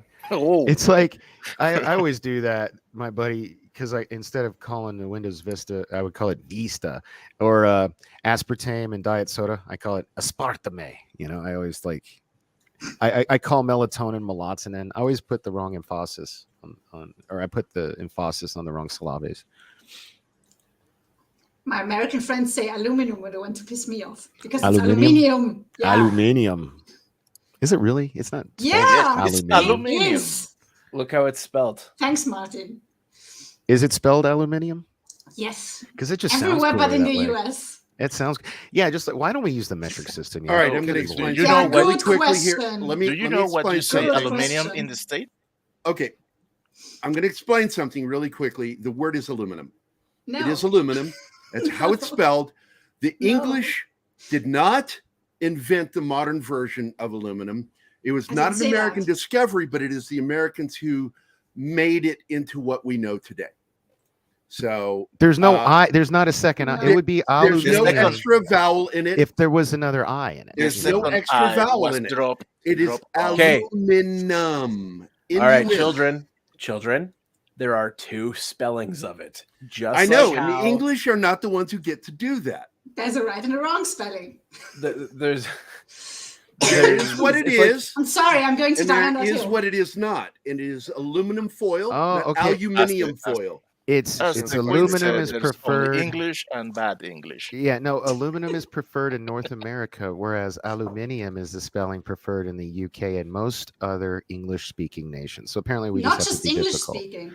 Yeah, but we're the Yeah. ones who produced it. So therefore, that's why we get dominant control over the fucking thing. What And- what is and in so- your coffee, man? You know, I you're just not the want only It doesn't one matter who producing. discovered it, and it wasn't an Englishman who I want discovered to it. first of all Third call was thank. Dutch. First of all, Dutchman.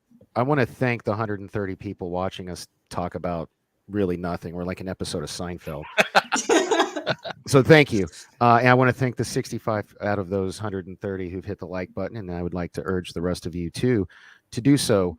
But if you're not, because we're not talking about San Diego Comic-Con, you felt like you got bait and switched. Well, the joke's on you, Okay. buddy. So So, it is what it is. Gary. No, we've talked Gary, about it. And I do want listen. to talk about it because I just watched the trailer. Just real And- quick.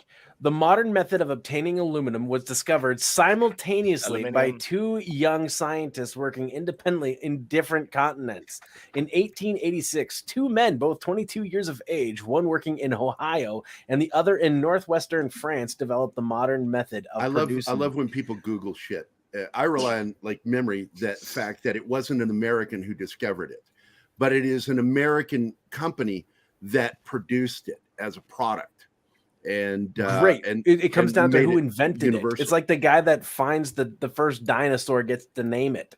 So both of them did it at the same time, and then away you go. So I know you're an American, and you're just like, you know what? I'm gonna plant my flag, but It has nothing Look, to do with, look, with the next- America. It the has next to do thing- with the company, 100% 'cause I don't even know if it was American. an Be like, company. America, I get to Yeah, name it. yeah. I mean, Boom. the next thing Everyone you're going to else is say, wrong. Floral, Not is caring.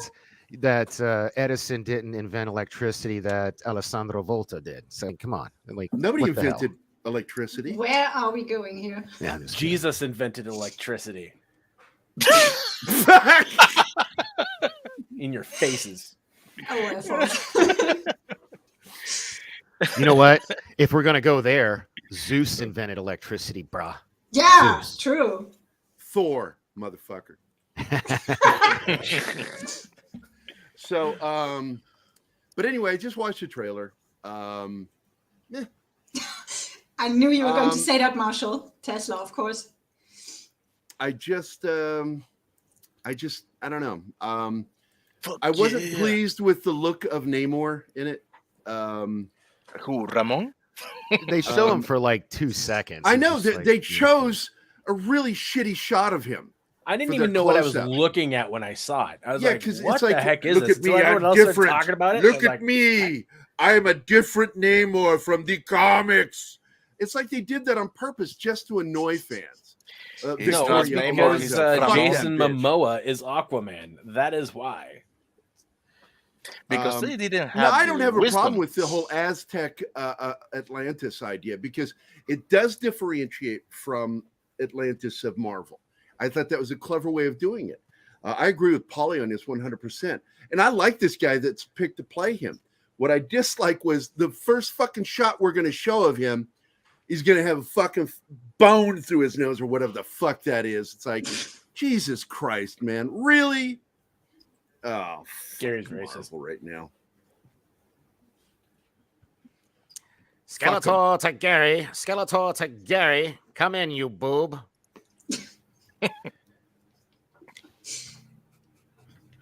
I'm surprised he didn't boot me for a second on that one. No, I just didn't care. Okay. It's like, see, stop copying me, dork. I think there's a lag. I said Zeus invented electricity, but he also said it in the chat. But I think he thinks he said it first because of the. But I said it first. It's okay. I don't care. Stop copying me. Stop copying You me. did say it first, Danny. I know you were, but what am I? But I don't know how to feel about that trailer. I just like the choice of music on that one. It's just, I don't know, man. Come on. If it's a heavy subject, pick a heavy song. You know, if you're going to be dealing with Chadwick Boseman's death or the character he also plays, Why then could fucking it be have like a have your Latinx rap? somber. Because What? that way you have Such a rap. sad story.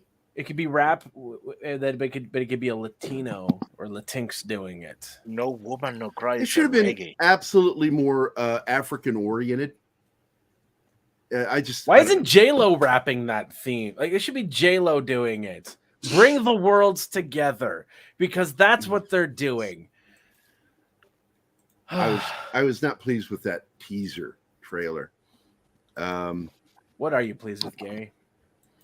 There are a lot of things I'm pleased with, but not a bunch of stuff we're talking about. Yeah, I mean, yeah, come on. They don't call him Backdoor Gary for nothing. Yeah, I really don't want to know. The only thing I really care for is She-Hulk because Tatiana Maslany is in it, and I love her. She's so good. I know, like, so my daughter and I were talking about this last night because I got the kids to watch the Oh, you were She-Hulk talking about trailer. Backdoor Gary? What an odd thing for you to talk about with your daughter. No, the She-Hulk. She. Yeah, I I'm watched not the even- trailer with her, and yeah, you. That is flustered so insulting, that trailer, to the intelligence. So my daughter was like, she didn't like the hair of the CG She-Hulk. She was like, why doesn't it look like the actress's hair, like the wavy hair? And I was like, I know that would look better, right? It's probably like harder to CG. The CG is bad on her. And my son could not. He is totally fixated on how bad her CG is, and he's just like, he can't get over it. He can't It's get past Shrek it. level. Yeah, it is. It's Yeah, really and I'm like, bad. dude, you're just gonna have to suspend disbelief. We know it's fake. Well, And then he here's- was like, here's- even Hulk looked bad, I guess. But Here's the according to- psychological problem with that trailer is the fact that Victoria Alonso knows that she cannot fucking do a bait and switch with this show because it's already about a female. So what has she got to do? She has to completely dismiss any masculinity right off the bat. And the first thing to do is she's clearly more powerful than Banner's Hulk. Everything, she's better than him. Everything. And it's like right off the bat, it's like Victoria Alonso's shitting all over guys. That's what she does. It's her big thing. She is a fucking, because lesbians don't bother me. Feminists don't bother me. But modern lesbian feminists are fucking angry misandrists. They fucking hate men and want to dismiss them and make them look bad all the fucking time. So And the you see male it Hulk is in all supposed to this be shit. bad? What's that? Because the male Hulk is supposed to suck because that actor, man, so boring. me too, the Marshall. Although my son He's was like, Banner. who does she Banner's think not she an is? interesting character. The Hulk Deadpool? is. I do like the breaking of the fourth wall she does. Yeah, I didn't like that. That's good. I like. Yeah, my That's from my- the comics. Yeah, my son was like, who does she think she And is? it is from the Deadpool? comics, and I I didn't was like, well, the yeah. The only thing I liked about the She-Hulk was all the artwork. I loved the paintings that were I done. wonder. The posters, Can I- they were fucking awesome. Can I take out Gary from the stream?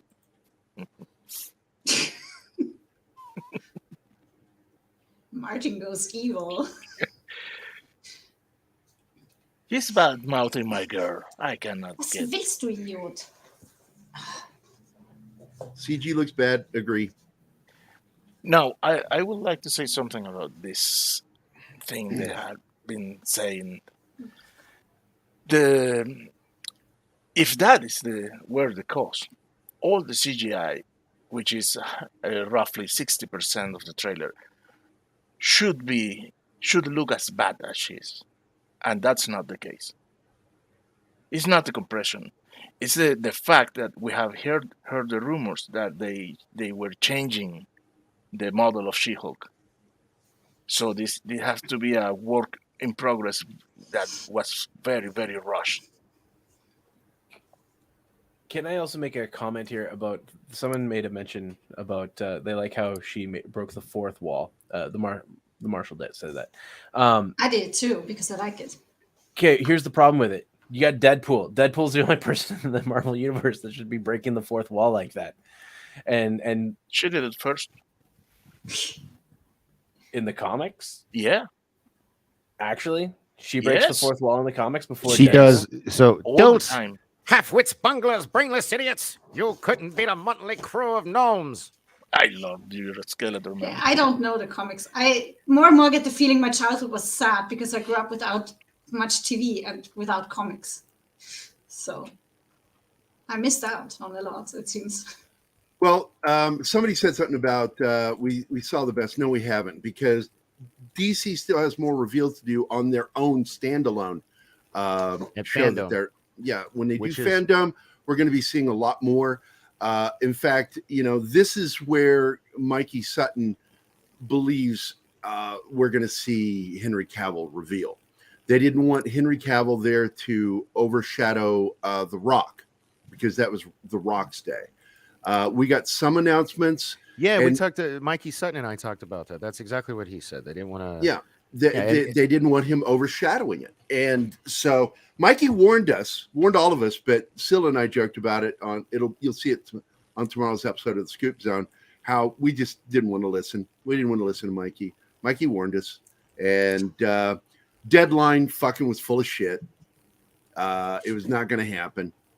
I think the big mistake was done by Zaslav by not quashing that fucking rumor, because it was a distraction and a huge letdown, and it hurt DC Warner Brothers because of all the negative shit that came out afterward because Cavill didn't show up. I think they should have fucking quashed that before the fucking con started.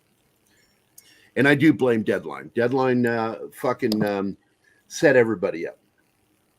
Yeah, but I don't know, man. Like I think they're gonna save that for Fandom if it's a thing. It will be. I guarantee you, it's going to be at Fandom. Yeah. And I believe Mikey. And it should be around my birthday, is the rumor. So you and your fucking birthday. DC does this for my birthday. Yeah. Just like me with Star Wars. Star Wars always opened the weekend of my birthday. I'm like, thank you, George Lucas. He loves me. Mm-hmm. Well, I don't know if he's 100% confirmed, the Marshal, but I mean, if you've ever watched wrestling, me and Mikey and Syl were talking about this. He's working. The Rock is working all of us. He's basically like telling us Cavill's in it without actually. He's a pro wrestler. He knows how to market, and his agent manager is the same person that is Cavill's. Also, he and Cavill are. I mean, you think him and what's his name, the comedian, little tiny comedian, are fucking buddies. He and Cavill are buddies, and I mean, they're practically Eskimo brothers with Danny and their manager.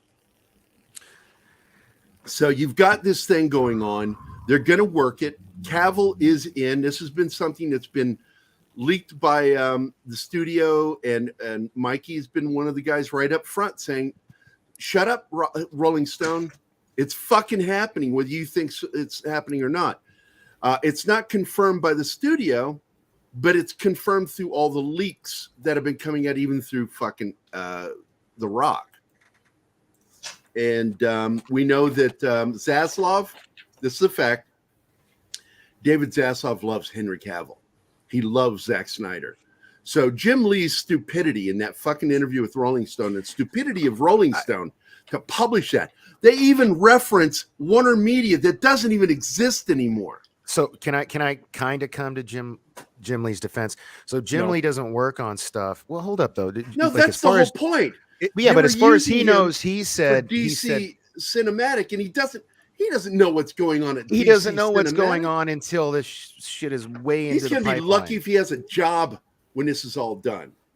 Fuck. Rolling Stone screwed him by doing that. And Rolling Stone owed a favor to Ann Sarnoff and Toby Emmerich and Walter Hamada, because they're bought paid for shills of that crew from Warner Media. So of course they put that fucking bullshit article out that's garbage. It's a pointless fucking article. Nothing is going to happen from that article in reality. Nothing. It's fantasy. So no, he does stick to that King Sports Cal. They bring him on to help with like not storyboards, but concept art, things like that. That's what he helps with. But you got to understand, people don't get in. You're not doing concept art until like contracts, because he's usually drawing the characters as the actors, So like he's just saying, like, as far as I know, we're not doing this, and just proof of that during the convention when they showed that fucking trailer and they showed footage of some of the heroes, They could have picked footage from any of the films they appeared in, but they didn't. They chose specifically Zack Snyder's footage. Yeah, the Zack Snyder. Every single character shown from the Zack Snyder universe was from footage he shot. Yeah. So that reveal of Batman David on top Zaslav of the, telling people Zack Snyder is not dead. He is who we're going with. Whether he's the best for the job, because Mikey and I have, Sutton and I both have problems with Zack Snyder. But the fact is if you don't have a problem with Snyder, there's a problem with you. Yeah. But the thing is, you're choosing the lesser of two evils here. It's like, do you want Hamada's fucking DC or do you want Zack's? And it's like, if I got a choice between those two, I'm taking fucking Zack's. Because at least you get fucking Wonder Woman and Batman right. To the most part. Like their outfits? Sure.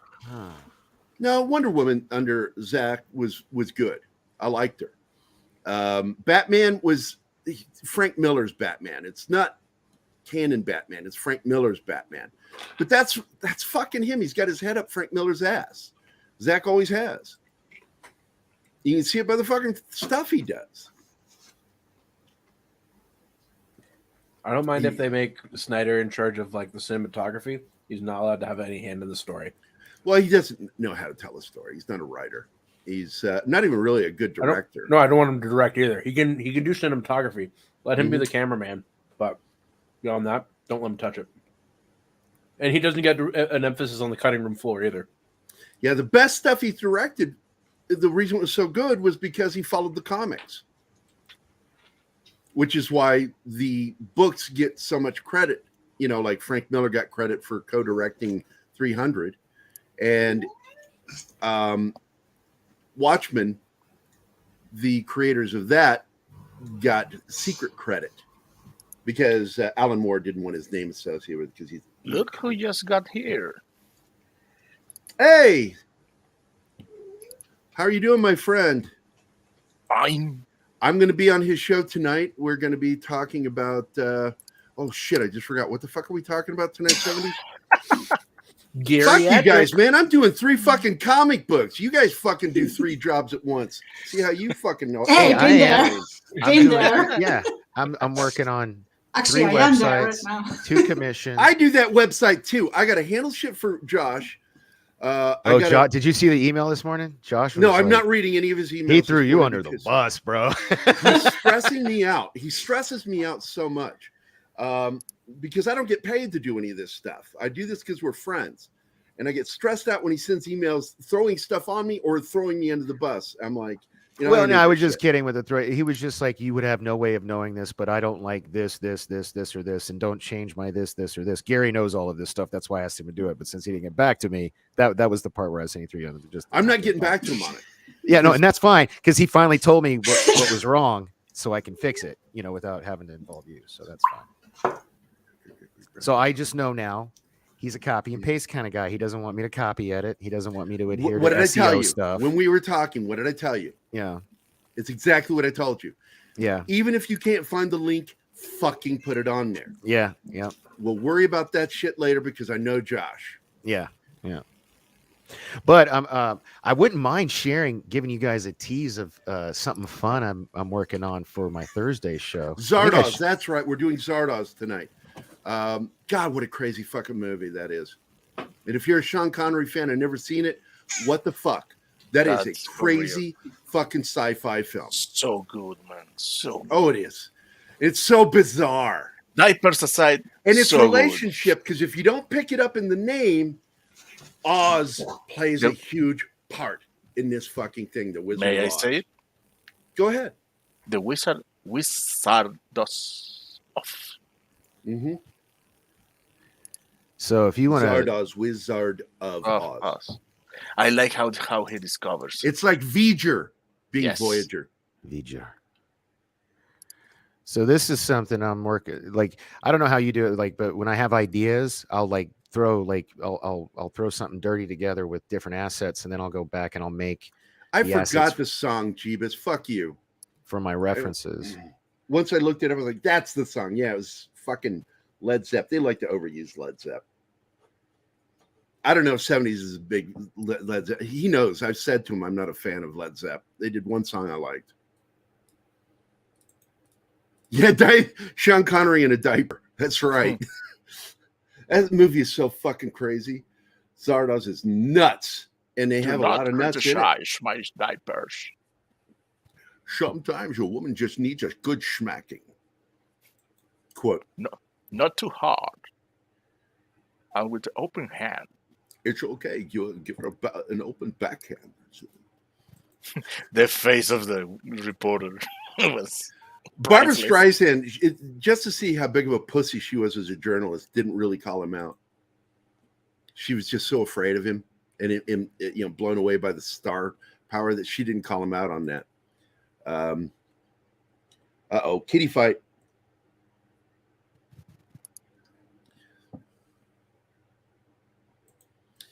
I'm a fucking veteran. You know that, parrot head. A veteran isn't being a veteran unless he's bitching about something. You're actually just old.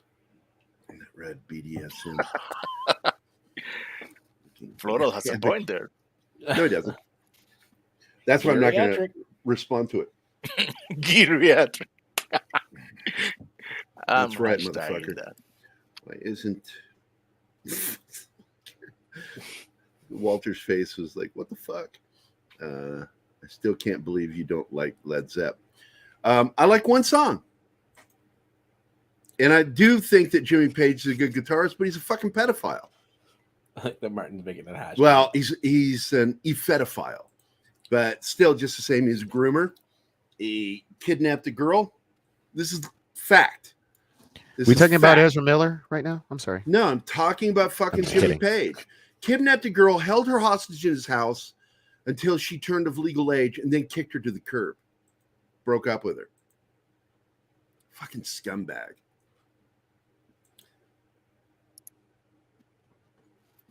I actually like, The Who is like my favorite really rock band from the 60s and early 70s. They were just the shit. The Beatles, best pop rock and progressive rock band. Oh, and I'm a big fan of Yes, Genesis, and those guys, but I'm just not that big a fan of fucking Led Zepp. And I think Jimmy Page is a piece of shit, scumbag. Phil Spector's a psycho. He's a psychopath, an actual psychopath. He might be a genius, but he's a psychopath. I mean, you heard what he did. He fucking ran with the Beatles' music, just took off physically, grabbed it and ran off with it.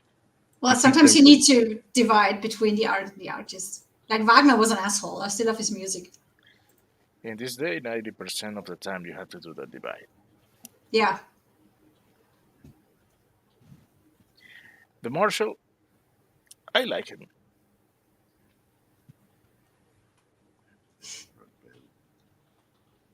Somebody I like him something. too. He's a countryman. First of all, Hojo, you don't get more rock band than a three-piece band. They are a three-piece band with a singer that knew how to use a tambourine. There were three instruments: guitar, bass, and drums. And so right there, they're a rock band. Same thing with the Police. No matter how much they wanted to mix in reggae and jazz, infuse it into rock, they were still at the base a fucking rock band, three-piece band. Yeah, prog rock. I had a mix. I grew up with a brother that was, he served in Vietnam. He was that age. And I listened to whatever rock my oldest brother was listening to, which was The Who, the Beatles. I disliked the Rolling Stones. I disliked Led Zepp. He listened to both of them. And then eventually Genesis, because he listened to prog rock too. UFO, yeah. People don't remember that band. That's interesting. You remember that. That's awesome. Awesome one says, I get high. I don't know. It's The Who, Talking Heads, Peter Gabriel, Elton John. Yeah, these are, and you're talking about bands that had a huge impact on me, and Pink Floyd too had a huge impact on my writing, the way I compose songs on piano. Elton John, Billy Joel both had an impact on me on how I wrote piano pieces. Yeah, UFO, but you don't hear anybody ever talk about him. 70s, ever. I never hear anybody ever talk about them. They're one of those obscure bands. It's like Crack the Sky. Nobody talks about Crack the Sky. They put out some good fucking music. Tell me, anybody on this panel remember the band Crack the Sky? Nope. I'm not old enough. If you are in your 30s, you're old enough to have heard Crack the Sky. I'm 35. Boom. You have no excuse. Danny, I know is old enough. Listen to country music. Now, Martin, I admit it. You were in Venezuela, so you probably did not get a lot of the prog rock we had here in the U.S. I get that. Animals, yeah. The Animals, good stuff. Well, I gotta go with the Delicate Sound of Thunder, for me at least. UFO recently, he'd never heard of them despite being a classic rock fan. That's interesting. I'll do it again. I'm going to find this song because Crack the Sky. Another band that I never hear is Dr. Hook. I never hear anybody talk about that. How come no one's been talking about NSYNC lately? I feel like we need to bring them back. I don't think anybody was talking about NSYNC that much other than the radio God stations must back in have the 90s. spent Floral, I a little will more kick you out time in a whim. on you. I'm going to go ahead and share this real quick. This is one of my favorite songs by Crack the Sky. Share screen. Boom. And make sure audio. Yep, there we go. She's a dancer. And she sparkles and she shines. She's an attractor. Fuck yeah. It's been used in films and people don't know who the fuck it is. It's fucking Crack the Sky, man. Dr. Hook, yes. And now, Lindsay, you'd never heard of UFO. You need to check them out. You got to check them out. I haven't listened to anything old since. Hold on. What was that?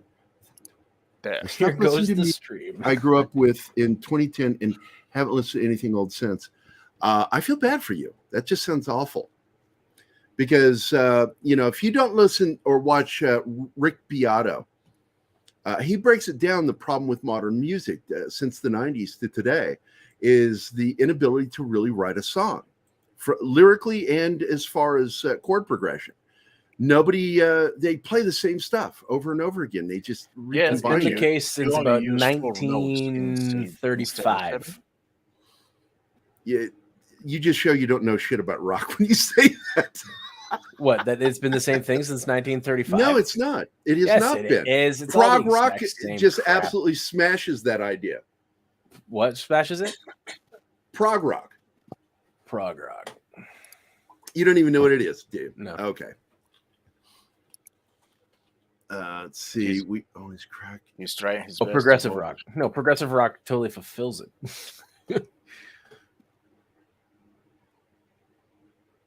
Do you know what? Do you know jazz chords? Because you've heard my music. Yeah. Well, I use a lot of diminished sevenths. I use a lot of jazz chords.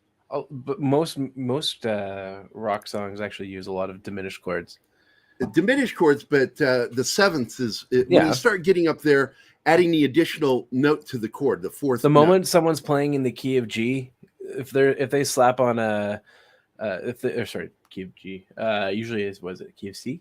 You're throwing in a D minor if you're throwing that in there. Or what am I forget? Not C, F? I don't know. My brain's not there right now. That's right. Because I know you play. Yeah. And you and I are working together on some stuff.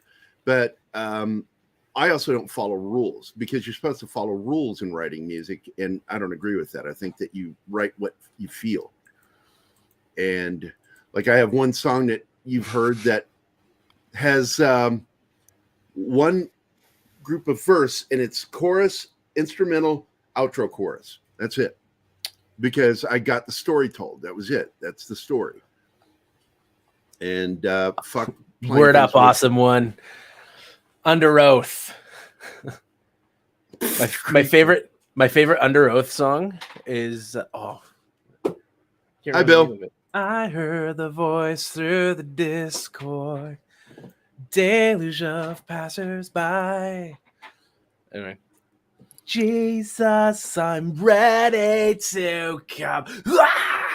My mouse is hovering the button. Good Googa Mooga. But Crack the Sky is one of those prog rock bands I tell people, if you've never listened to them, go listen to them. It's a really great fusion of sound that they got. I haven't watched it yet.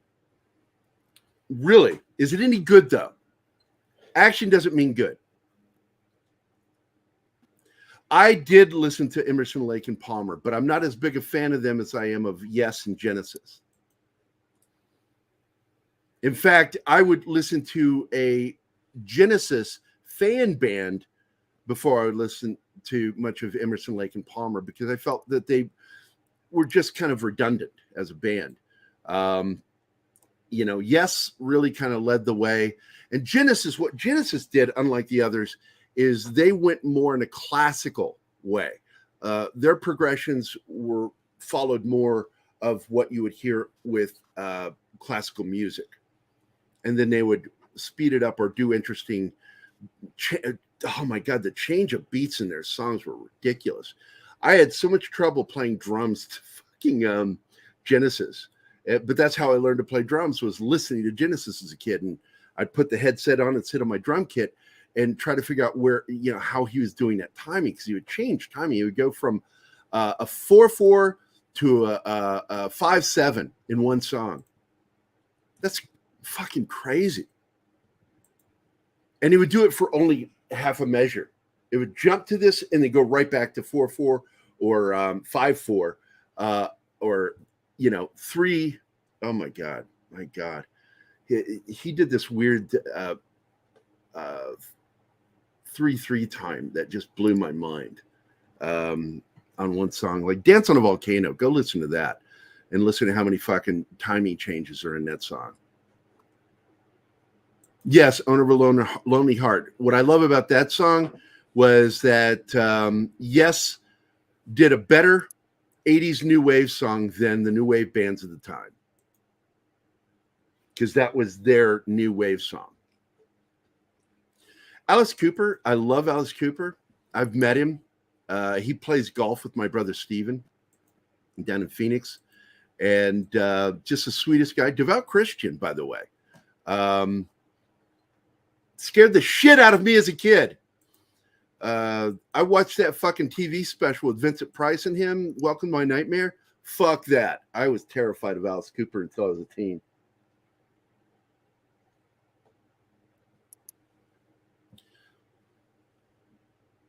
No, he is Hojo. Phil Collins and Stuart Copeland were the two drummers that had the greatest impact on me as a drummer. Yep, Selling England by the Pound, a very complicated album. And when I say complicated, I mean time signatures.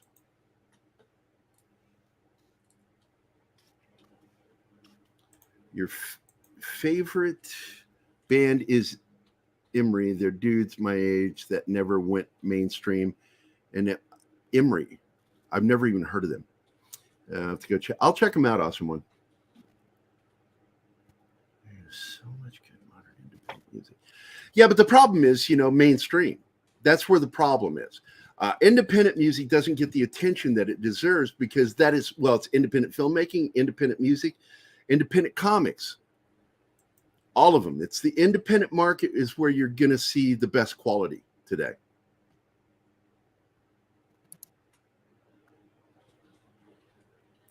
Keith Moon was an insane drummer, Socks. I sometimes question how good a drummer he was compared to just how crazy a drummer he was, because he would do things on drums that I'm like, where the fuck did he learn that? That's not from anything that you're taught. he was kind of a wild drummer. And if you don't know the story behind Keith Moon and the Who, he showed up in an all ginger outfit, ginger slacks, ginger jacket, ginger shirt, ginger tie. And they were playing in a local pub. And he was shitting all over the drummer. He says, I'll play better than your drummer. And they're like, fine, fuck, prove it.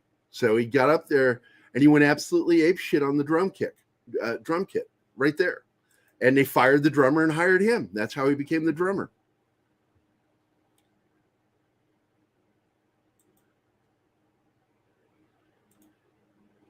Different Vibe. Lettuce is a great band, all indie funk, all the way. They are great musicians.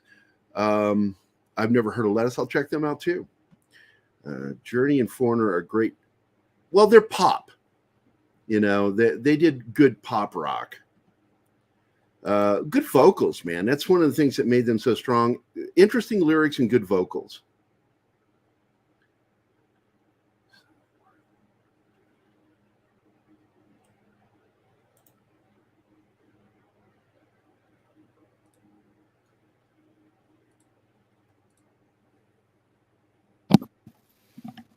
So, sorry. Go ahead. Everybody say something.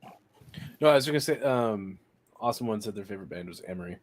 Who is Emery? They're a band of Christians, but it's not necessarily a Christian band. They're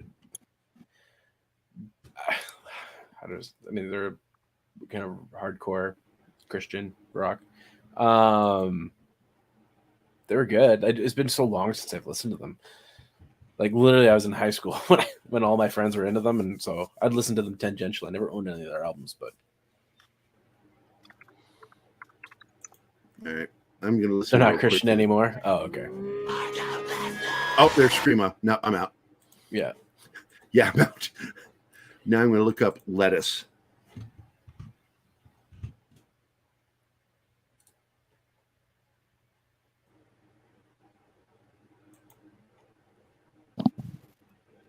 So, say something, Gerry. Oh, funk.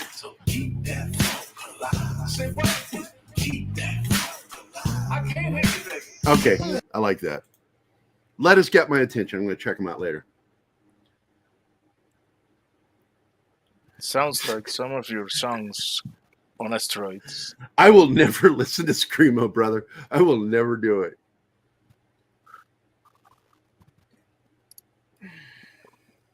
Hello, Bacon. Yeah, Bill Ward's a really good drummer. Neil Peart was too, dude. Oh, Baked Bean is here. What's up, Baked Bean? I'm just really didn't get into Black Sabbath. Really, Blue Oyster Cult was about as heavy as I would get outside of AC/DC. And people go, "Oh, you like AC/DC?" I said, "Yeah, I own their one album." And they're like, "What?" And I'm like, "Yeah, Back in Black, greatest fucking hard rock album ever put out." And they're like, "You ever listen to their other stuff, like Fly on the Wall?" And I'm like, "Yeah, it was them trying to replicate what they did on that one album, which is a perfect album from beginning to end. It's not one weak song, great song one after the other. And everything that they've done since is trying to replicate the same feel and sound of that one album. It's a perfect album. And I don't need to listen to anything else by AC/DC. That is a great fucking album. I've been to Black Flag, motherfucker. I was a punk. I was a skater punk when I was a kid. And we called it, they call it moshing now. We call it slam dancing back then. So yeah, I've already been there, Awesome One. I've knocked the shit out of people. Been in fist fights and those things. Bye, how you? One time I got in a fist fight with this guy, and he was stupid enough to fucking talk shit to me when he had a fucking nose piercing and an ear piercing and a chain in between them. Guess what I fucking did? Oh my God. Yeah, I did it. Fucked his shit up. Bleeding everywhere. I said, don't fucking wear shit like that and talk shit to somebody. You're a fucking idiot.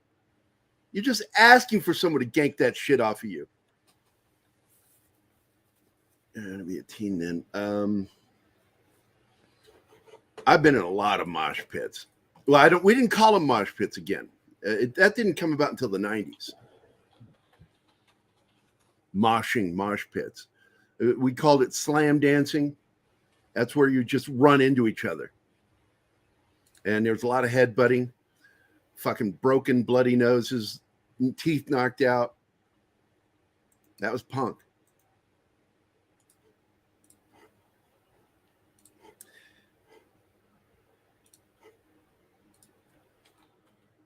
Getting a bit, yeah.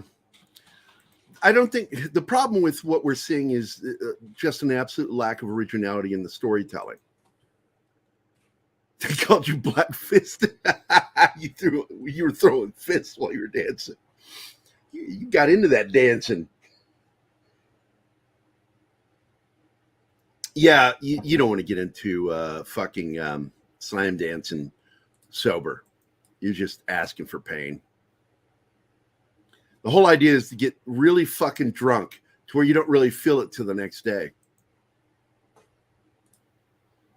But I don't see here because I don't see the fun in that. You got to remember, I grew up loving violence. I liked fighting. I liked to fight all the time. I was always in fights. Me too, but that's why when some guy came up to me and was fucking with me because I was a nerd, and I went, "Oh, dude, you've made a mistake, man. I'm not that kind of nerd. I'm the kind you don't fuck with." Yeah, I know the feeling. Alice Cooper's side band with Johnny Depp. Yeah, I've heard stuff about that. Never heard anything they did. I've heard Johnny play, and he's really good. I gotta get Jet in here, but thanks for having me on. Gotta go do stuff. All right, Floral. All right, love you later, boys. Be good. Love you too, buddy. See you, man. Goodbye, Floral. Bless us all. We've been here for over 2 hours, and I'm just interacting with the chat. So, do you have some guest star for you? I really should look that up.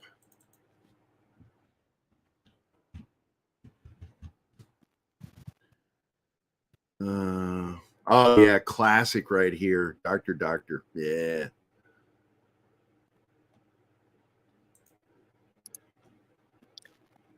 Would you mind addressing Bill? Here we go. I'm going to share real quick.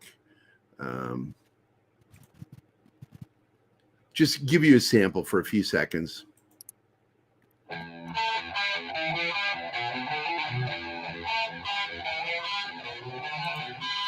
I don't want to play too much because they'll fucking gank you. I'll move it forward a little. You can't see the numbers wrong.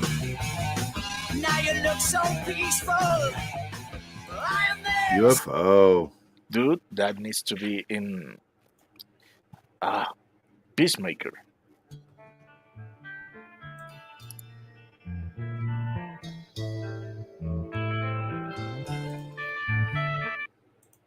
This is some really good fucking music, man. I'm glad 70s brought this up.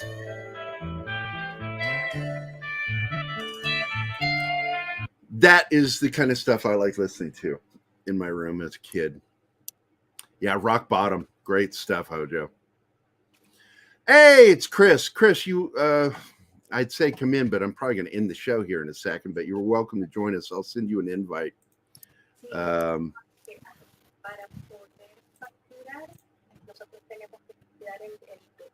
Head over to Twitter. I've got everything closed because I get tired of getting messages while I'm on the show. Let me find you. There you are, Secret Circus. Here's an invite. Boom.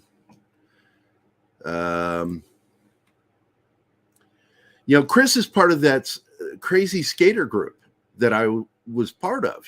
Chris, we had a barn over at the farmhouse where we lived there, and I had my own apartment, but I spent 90% of my time at that fucking farmhouse with my friends, and we built a half pipe and a double ramp up in the fucking loft of this barn because it was tall enough that you could do it and never worry about hitting your head or falling off. and led to some hijinks, a lot of fun. We didn't shut it down until one of the kids that we let go in there abused the privilege and went in there and was huffing with some other kids, and we caught him, and then we tore everything down. It's like, you know, this is why you can't have something nice, because you abuse the privilege.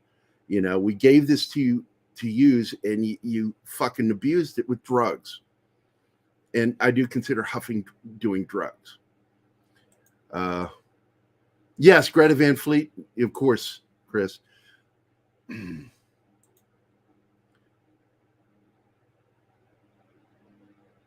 Yeah, I'm done talking about Comic-Con. I was burned out when, you know, with fucking disappointment from it. But I also saw the good stuff that came from it, and I did like it. I love this new Spider-Man show, freshman year. I think it's going to be fun. Dr. Feelgood, yep.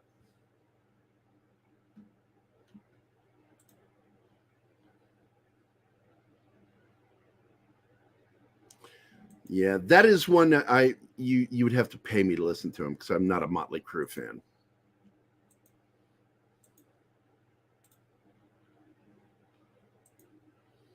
You guys can keep that.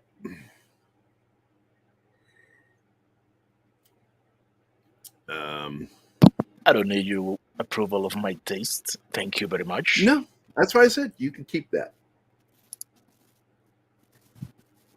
9 Inch Nails, White Zombie, Alice in Chains, Tool. Yeah, that's like when I was in I was in a punk band, kind of rock, kind of punk band called Sobek. Back when I first moved back to Illinois and was going to college. And my housemates were also in my band. We were like the monkeys. We lived together in a house, and we just congregate to the living room. The only person that wasn't living with us was that cocksucker Russian guitarist that I threatened to beat the shit out of one night and kicked him out of the band because he made fun of this girl. We had a female vocalist with the band, and she sounded just like Natalie Merchant, amazing fucking vocalist. And he says, "You'd be good lead vocalist for band if you weren't so fat." And I threw my drumstick at him. It stuck in the wall next to his head, and he had the wherewithal to unstrap his guitar and firmly place it in the guitar rack before running from me. And I threw it was like something from The Who. My drum kit was flying in parts because I went right through my drum kit to go after him. Because I mean, I could see the devastation on her face when he said it.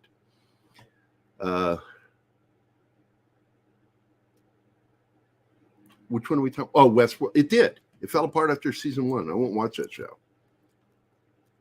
Some people, like Script Doctor, didn't even like season 1. And I get why he doesn't like it. But I found things in it that reminded me of Blade Runner, and because of that, I watched it. I like those connective elements.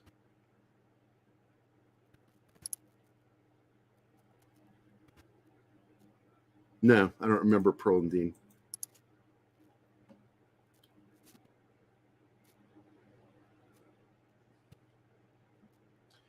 No, he was just an asshole.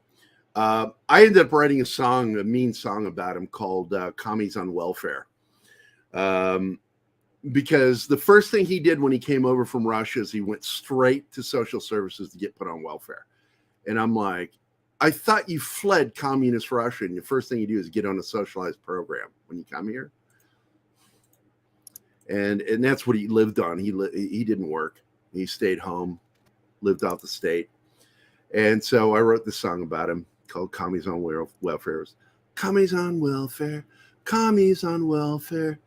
Pink one a cheese line, pink one a cheese line. Commies in welfare. It was all making fun of him because I couldn't stand him. He told me one time, he said, "You cannot use guitar riff that I wrote for your song." And I said, "Yeah, but I own the melody." "Which one's more important, you dumbass?" Dumb motherfucker. You can't own chord progressions. It's the melody line. That's how dumb he was.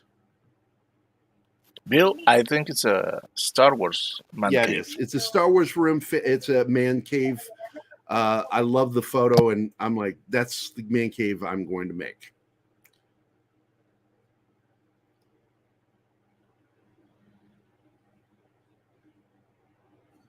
Peter Vinkman fan sites here. Hi, what's up? We're still at 143 people, but I really need to wrap this shit up. I don't know why anybody's watching. But yeah, what amazed me, he's disabled. I was a fucking athlete. I was playing baseball for the college team.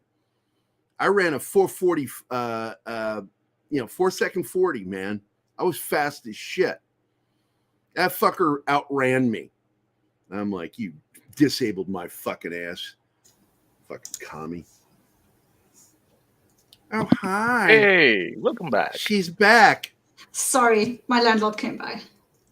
Did you get naked like I did? No. She would like that. She would like that? Okay. My landlord didn't like it. He was like, oh, I didn't think he like shut the door real quick. Nah, this one way he looks at me. Ugh.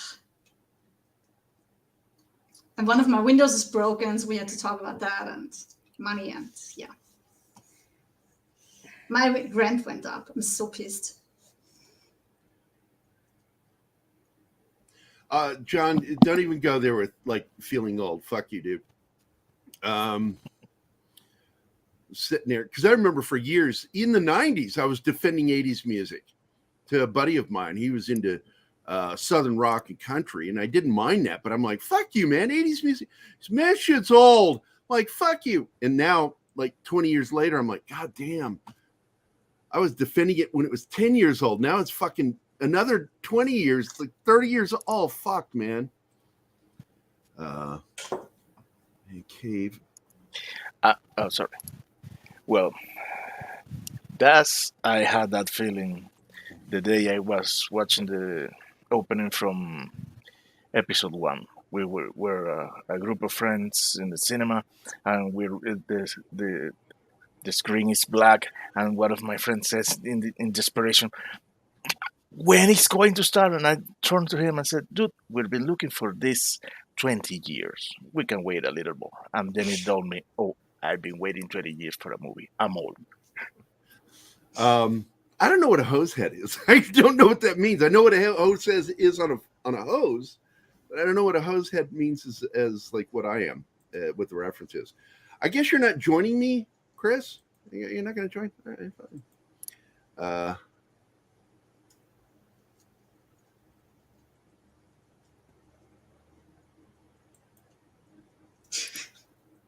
Yeah, I'm out. This is it. Caffeine gone. I could make some more, but it would take forever.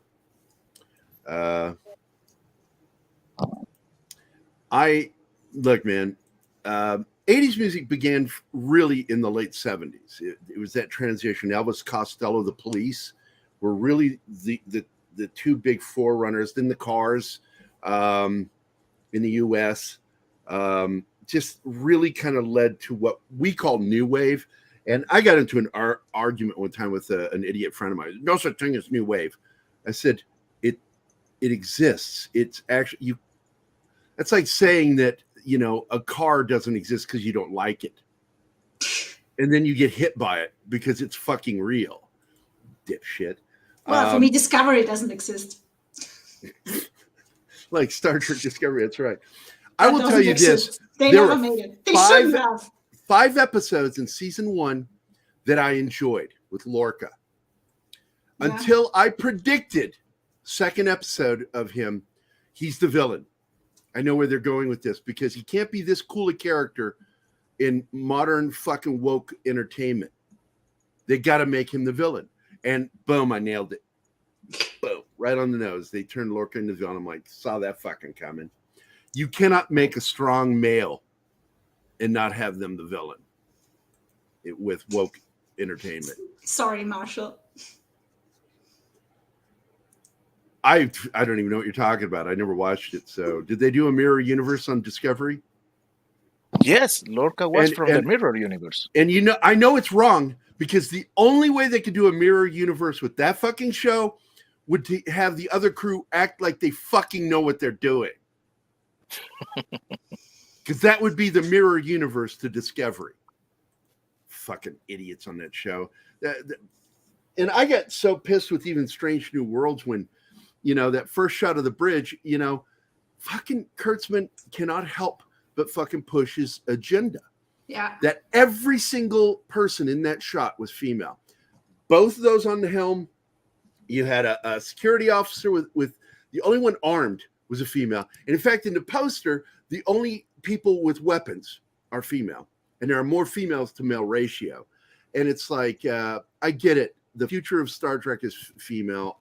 I've heard Kathleen Kennedy with her Star Wars thing. It's going to die down, and it just sounds stupid when you do it. When you show women being strong and make it a point to point out that they're being strong, you're actually just proving the point of how weak your argument is. That's what's pissing me off so much, because Trek is woke in itself. You don't have to push it. Exactly. Look back at the original series. A black all by woman, itself a was Russian, woke without a being Chinese stupid. guy. Yeah. Without need being to push stupid that. about it. Exactly. They were progressive. I wouldn't call them woke. They were progressive. And they were progressive in all the right ways. And then they go overboard. They got to go overboard with everything. They are woke people, are the people who can't do anything without beating it to death. They have to beat it to death. They also don't know how to tell stories. The problem with them is like they're activists. They're not writers. They're not actors. Yeah. They're activists. They're terrible actors and they're terrible writers. There's Chris. Yeah, there we go. This is my buddy Chris. He was part of that crew that I hung out with, skaters. My Gerry, job. It's been a long time, man. I know, buddy. Last time I hung out with you was in a hotel room up in. We all came to visit you. You were staying in a hotel. That was a long time ago. The rest of the time we've talked online or over the phone. But your brother and I, we talked. What the fuck are you doing? Are you high? What's happening right now?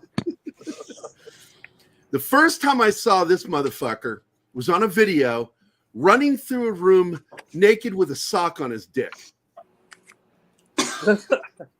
And I'm like, what in the fuck am I watching? And totally needed to know Jason that. Stewart, yeah, I'm going to tell stories about you. Fuck The you. birth of an era. Yeah, that was because we were doing stuff. The gang we hung out with, we were doing stuff that really hadn't gotten big yet with MTV. With oh fuck, I just forgot the name. They do movies Jackass? now. Jackass. Yeah.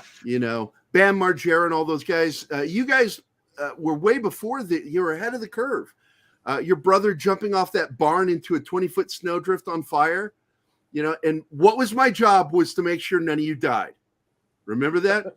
My job as the on-staff paramedic was to make sure you guys didn't die. And you were one of them that tested me. A lot of those guys from back in the day. I ran into Jason Stewart, and He still owns that shop there in Lebanon. Yeah, he's doing really good for himself. He's He's got the best army surplus store in the state. golly, he really started making some good money when he started selling firearms. Yep. But those were our friends, man, and they were all skater punks. We used to do things. Oh my God, we used to fuck with your brother so bad, man. Like we did that. Remember the NRO thing in his room, that float trip thing with the gay couple, and we put that fucking mask on his bed. NRO 2, fucking. Oh, and then we'd fuck with Stewart because he had a thing about two things. He hated monkeys, the monkey dolls, and he hated fucking Goldmember from Austin Powers.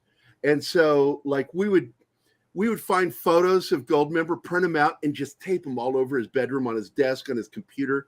Send him postcards. More about me than they should probably know right now. It's okay. Well, you did that song in Stewart's room.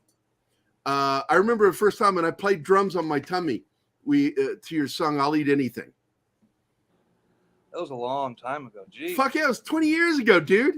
Fun days. We took Was I those in the Army at monkey the time? I dolls, had those already stuffed enlisted at that monkeys time, with right? the hands. Were you what? Was I enlisted at that time? I can't No, this is before you went in. Oh. And it wasn't long before, because I remember you went in not long after that. I think it was within the year. And God, man, it's insane place. We had insane friends. We were all a little crazy. Zoe loved hanging out in that house because she loved you guys so much. She is adorable. How is she doing? She's kicking ass. She's Fuck yeah, man. up for a manager job again. I'm proud of her. She's an entrepreneur doing her own thing. Her and her boyfriend build their own wooden ponds and raise fish to sell to pet stores and stuff and collectors. And they're kicking ass. And they live close to me now. I live close to them, I should say. When I moved out and moved here, I moved somewhere that was close enough to Zoe so we could see each other. And I love it. You know what? You brought her up right. You're a hell of a dad. Well, I brought her up around you fuckers. So well, she loves punk music. She grew up on crazy fucking music. Punk music like crazy because the Overdogs. She loves Ultra Rob. And I don't know if you know that story because you were gone. You were deployed when that happened. You were in Afghanistan, and Zoe went to school because she was going to Catholic school in Springfield. And I got a phone call from her teacher for a conference because something was up with her. So I go in, I'm like, what's going on? And she says, I'm concerned because Zoe talks about this character named Ultra Rob. Is this a character from a comic, a movie, or is it a real person? Is it a fantasy friend, imaginary friend? And I went, yeah, kind of all of the above. Yeah, that's Rob. Dude, I'm pretty excited about the interview you got coming up, the one you just had Wednesday. Yeah. And I'm good friends with this guy. He's a badass, and mostly when we talk military stuff. But the guy is just a encyclopedia of UFO information. And he's been, used on news programs, entertainment programs. Larry King's had him on a dozen times talking about ufology. He's gotten into fights on Larry King with other guests that were talking shit. And he's like, that's not true. And he would just call people on their bullshit. But one of the people he doesn't call on their bullshit for most of what they've talked about is Bob Lazar. Bob Lazar kind of got a bad rap. They say, his whole education. Yeah, but now the shit's missing being and proven everything true like that he's said, Yeah, he can build a rocket from the ground up, and he's not had an education? Come on. They wiped that shit clean. Yeah, they've tried to destroy him through, the intelligence community has done their best to destroy him, including the DOD. And they failed. And now since the Tic Tac video, they're kind of laying off of him now. I'm kind of on the fence with Dr. Stephen Greer. I am very interested in a lot of like his documentaries and his books and stuff and some of the things he says, but I don't know. It just seems kind of like it's kind of cookie cutter. Like he's not really out to spread the word, but more to make a buck. I don't know. Well, you'll get some of those. There's probably a lot of people out there that are like, look at me like, no. You get a lot of people like that, and they're a flash in the pan. They usually don't have lasting power. Where's your guy like Bud Hopkins was really my serious introduction into ufology, was reading his books in the 80s, and Bud Hopkins blew me away. I love really Eric. I have trouble pronouncing his last name. Chariots of the Gods, and Von Doniget, I think is how his name's pronounced. My dad read me that shit when I was a little kid, Chariots of the Gods and his follow-up books, and I watched all those documentaries. So I've been fascinated with UFOs since I was a kid, but I really did not myself venture into it until I was in my early 20s, and I started reading Bud Hopkins. And I'm like, oh my fucking God. Missing Time is a great book where it starts talking about. One of my favorites is, of course, the old. I like War of the Worlds. That's science fiction. Mars Attacks, stuff like that. Yeah. Because I've always been a sci-fi nerd. That's always been it since I was little. Those little dots over the letters that only Germans can do.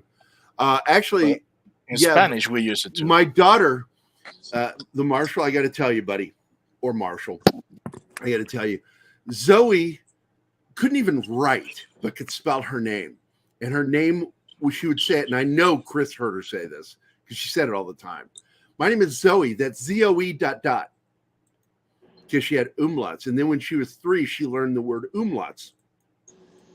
And she goes, my name is Zoe with umlauts over the E.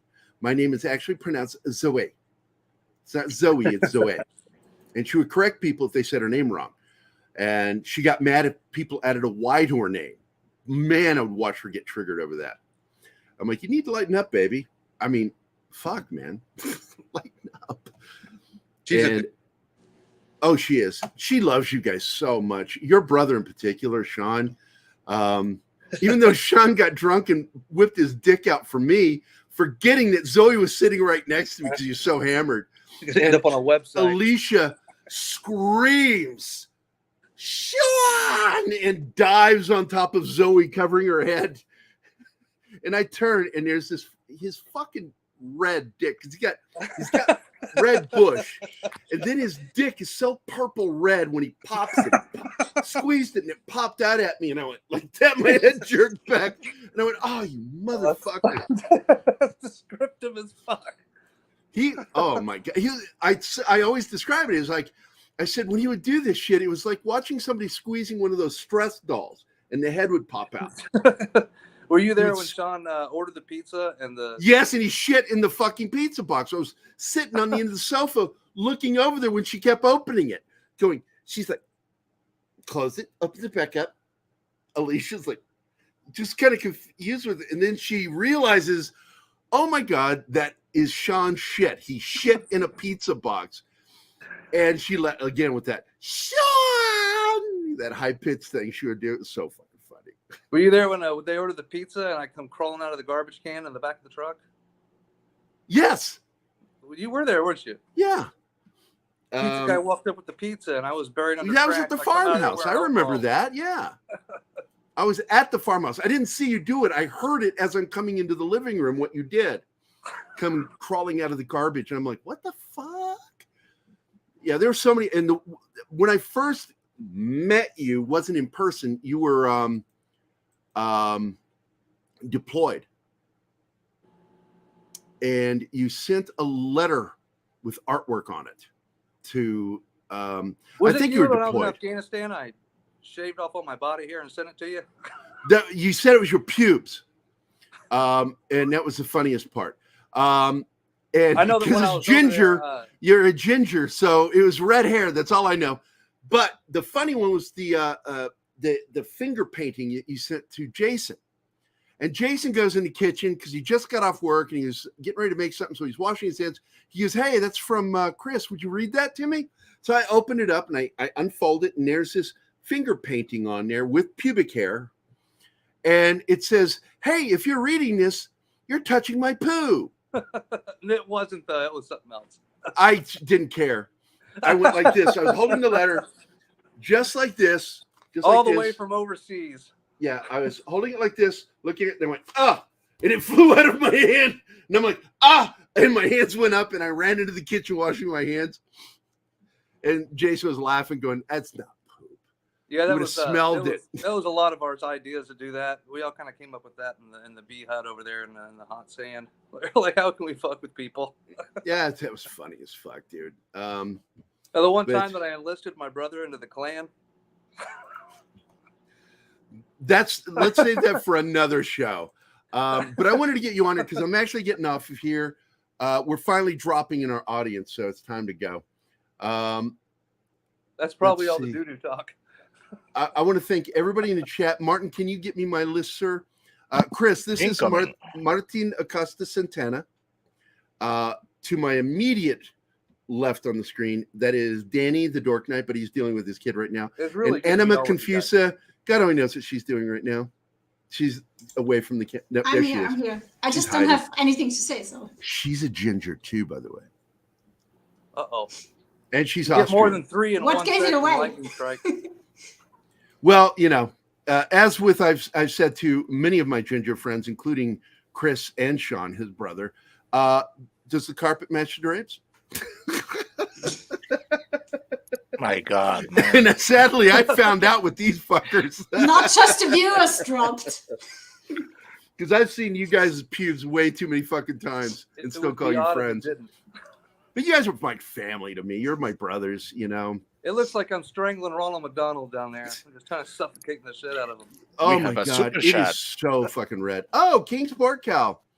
We're talking bands. What's Chris's favorite band? Yeah, go into it, Chris. Before we go, what are some of your favorite rock bands? Favorite rock bands, brother? I'd have to go with Black Sabbath, Sabbath Bloody Sabbath. Yeah, they were brought up Zeppelin. earlier. Not a big fan myself, but yeah, I dig it when people love those bands. Who's your other favorites? I got Motley Crue. I love Motley Crue. Poison. They brought that up Rat. earlier, and I'm not a big fan of them either. I love. All I the didn't like 80s hair rock, metal the Cars, bands. The Police. You know. My problem was I didn't like the hair bands of the 80s. I just wasn't into them. I It was thought it was definitely too an era of freedom. That's for sure. well. It was the last decade of people writing actual music that didn't sound like it was cookie cut. But and you know those guys wrote some really good songs though, and I know that. Of course, I'm down here in Alabama. I gotta love. I like Def Leppard. Leonard Skinner. Yeah, Leonard Skinner. I love Southern rock, and what I loved about Skinner was the fact they used Frazetta artwork on their albums. Great fucking artwork. Said something about the band.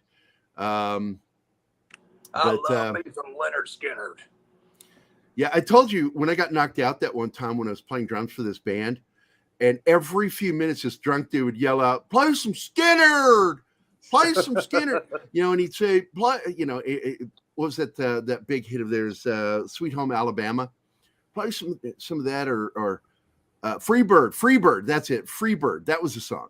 Play some Freebird. And he said it one too many times right after a break. We're getting up on the stage, about to play Doctor Doctor. And they start the song and I'm not playing. They turn around and I'm gone. I fell back behind the portable stage. It was a mobile stage with locks. And the guy, this bar for some reason served beer in cans. And yeah, he they threw did that, a full can of fucking beer. Cans of beer at the concert. I think they shouldn't do that for this reason. Because he chucked that thing like a football, and I still have this scar right here on my head from that thing. He hit me with that thing because he said, "Buy some Freebird," and I said, "Here you go, no charge." And he just threw the beer at you? And he chucked that beer right at my fucking head, knocked me colder than shit. I was out for a while. Those are the And days. I was You could concussed. hit somebody who wouldn't care. When I finally woke up, he was already in a squad car. I was ready to fight, and they're like, "No, man, he's already gone, dude. He's gone." And I'm like, "God damn, how long was it out?" And they're like, "You're out for like 5 minutes, dude. Unconscious." Out of all the concerts I went to, I think I actually only paid for 2 out of all the ones I ever went to. I think I paid to go see. I paid to see Fugazi, and I paid to see Fugazi, yeah. Ozzy. But whole. How did you get in without paying? I just walked. Oh, was this some of your sucking dick stories? No. I just walked through the front door. I mean, back then they didn't have the whole back door. He said the magic word, backdoor Gerry. You wouldn't have sure. No, you didn't. All you do is man's got to do what man's got to do. I mean, but you have you just walk up and you talk to the bouncers and they get distracted with something else. You just walk in. I mean, a lot of times it's just a matter of jumping a fence. It's, you just sneak into a concert. It's fun. Man, Metallica, snuck into Metallica, Motorhead, Alice in Chains, the amphitheater. The funniest thing that ever happened to me was the Ozzy Osbourne concert I went to at the Swissville Amphitheater. I were there for about 30 minutes or so, and the concert hasn't quite started. And this was right when Alice in Chains, the bus flipped over, the fans pushed the bus over on top of him, and he was in a wheelchair, so he was running late to the concert itself. So it was kind of postponed.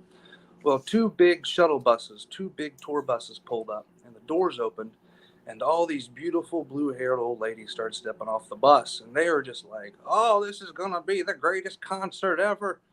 And I'm standing there, and I'm looking over at my buddy, and I'm like, "This is freaking crazy. These people are here to see Ozzy. That's pretty cool, I guess, And then I hear one of them say, "I've always wanted to see the Osmonds." I'm like, "Okay, well, now they're really going to be in for a treat."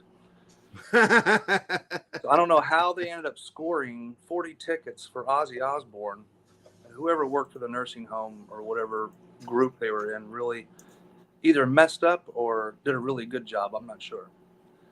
Well, I want to thank Kingsport Cal for the $2 super chat and asking Chris that question. For you, I'm going to play one from YouTube just for you for asking that question. Let me share the screen here for your thank you video. There we go. And I will play you a few seconds of this shit and in thanks.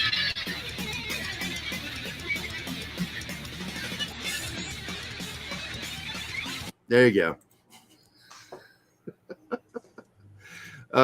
What band was that? That's Baby Metal out of Japan. I've never heard of them. Go check them out. Rollins, Black Flag, Fugazi. It is a girl. Well, just go check them out. Anyway, good stuff. I want to thank Anima Confusa for being in the panel and in the chat. Aaron Ratliff, Awesome One, Baked Bean, Bill Barkley, Brightest Day, Cam's Crash Courses, Das Wolfen, my buddy John, D. Bud Martin, Decepticon's Cave of Villains, Dr. Dragon, the single best villain name for a cartoon character on Saturday morning. Hojo, thanks for dropping in and dropping some of your knowledge. Kingsport Cal, thanks for always being here, brother. Latino Slant, my good friend Polly from the show Latino Slant. I always look forward to seeing him and talking to him. Lindsay, the Cynical Geek, thank you. Magitech Mag, love you. Thank you so much for doing it. Mexican Iron Man, you know I love you too, brother. Mikey, the show wouldn't be what it is without you. Monkey Jeebus, one of my two favorite monkeys. Mr. I've always Tickle Trunk. liked that one. Yeah, Monkey Jeebus. Mr. Tickle Trunk is the true arch villain of the show. We wouldn't exist either without him. He's one of our biggest funders. Natasha, who was here. It's always good to see Natasha. We met her thanks to Tom and Andre over at Midnight's Edge. Parrothead, who's a former vet and clearly an absolute madman for memes. Penny J, that is Dork Knight's mom, who is not here. Dork Knight is not here. And then, of course, Phil TMNT. Robot Shlomo is here. Rob was here. Did not see him in the chat. Rough Girl was here. It's always good to see Rough Girl. Secret Circus, of course, my buddy Chris, who is here, Sean's brother. Craziest brothers I've ever been friends with, and they are family to me. Socks Bulletins was here. Stone Pie Media, and of course, my good Scottish friend by way of Canada, the 70s rock fan. And then, of course, the lovely Sherry, the Peter Vinkman fan site, the Marshall, and of course, my other favorite monkey, War Monkey. Hey Boss was here. No, you're saying Hey Boss. Don't do that, Martin. You are worse than fucking Fahim Fazli when he does that. Hey Boss, you know. Kingsport Cal's got a video. Shut up, Anima. I read what you wrote, bitch. You beat David Schuler today, saying goodbye for an hour. Yeah, it's okay. I like doing that. I love people. I love the people in our chat. Hey, I'm not complaining. Just saying. It's a fake accent like Martin's. She absolutely has your Midwestern twang, and she masks it with that Austrian accent. Listen to me. I'm so Austrian. Whatever. Shut up. You shut up. But we've got a video by Kingsport Cal. What video are you talking about, Martin? What? Martin. No, I was talking about the acknowledged video for his super chat. There we go. I didn't see that. I didn't see that. So what is it? Oh well. No. Or are you talking about the video? The thank you video. Oh, I showed that one as a Yeah. thank you. Okay. All right. So, all right. Make her get to the Things a little glitchy there. Oh, quick. Anima, get to the chopper. They're turning the frogs gay. Yeah, we talked. The problem with the weekend was too many expectations. And I blame Deadline for that gap. I really do. And thanks for showing up, man. Good to see you. Oh, yeah. Get to the chopper. One of my funnest weekends was at WizardCon down in New Orleans. and I had my buddy John Alderink from Marvel sitting across from me, and we did dueling Arnolds for a whole day. Stop imitating me! You don't sound like me at all. He'd yell stuff back. It's really funny. It was a lot of fun. What is that? Are you doing that, Chris? I don't have a one of those things on the mic that shock absorber. So it's okay. Got it. Okay. We're stop a it. very Stop it very now. very poor podcast. But I use duct tape on everything. Can you go into the chat there and share the link to get to your podcast so I can share it with the chat? Yeah, let's see here. How can I do this Private here? I'm chat is still over on new the at all right. this. There we Just go. copy and paste it in there, and then I'll share it with the chat, and then we can get the fuck out of here. So I have not eaten today, and I want some food. I'm wasting away. Do this. Did he kick himself? He's on his mobile device. That's what's going on.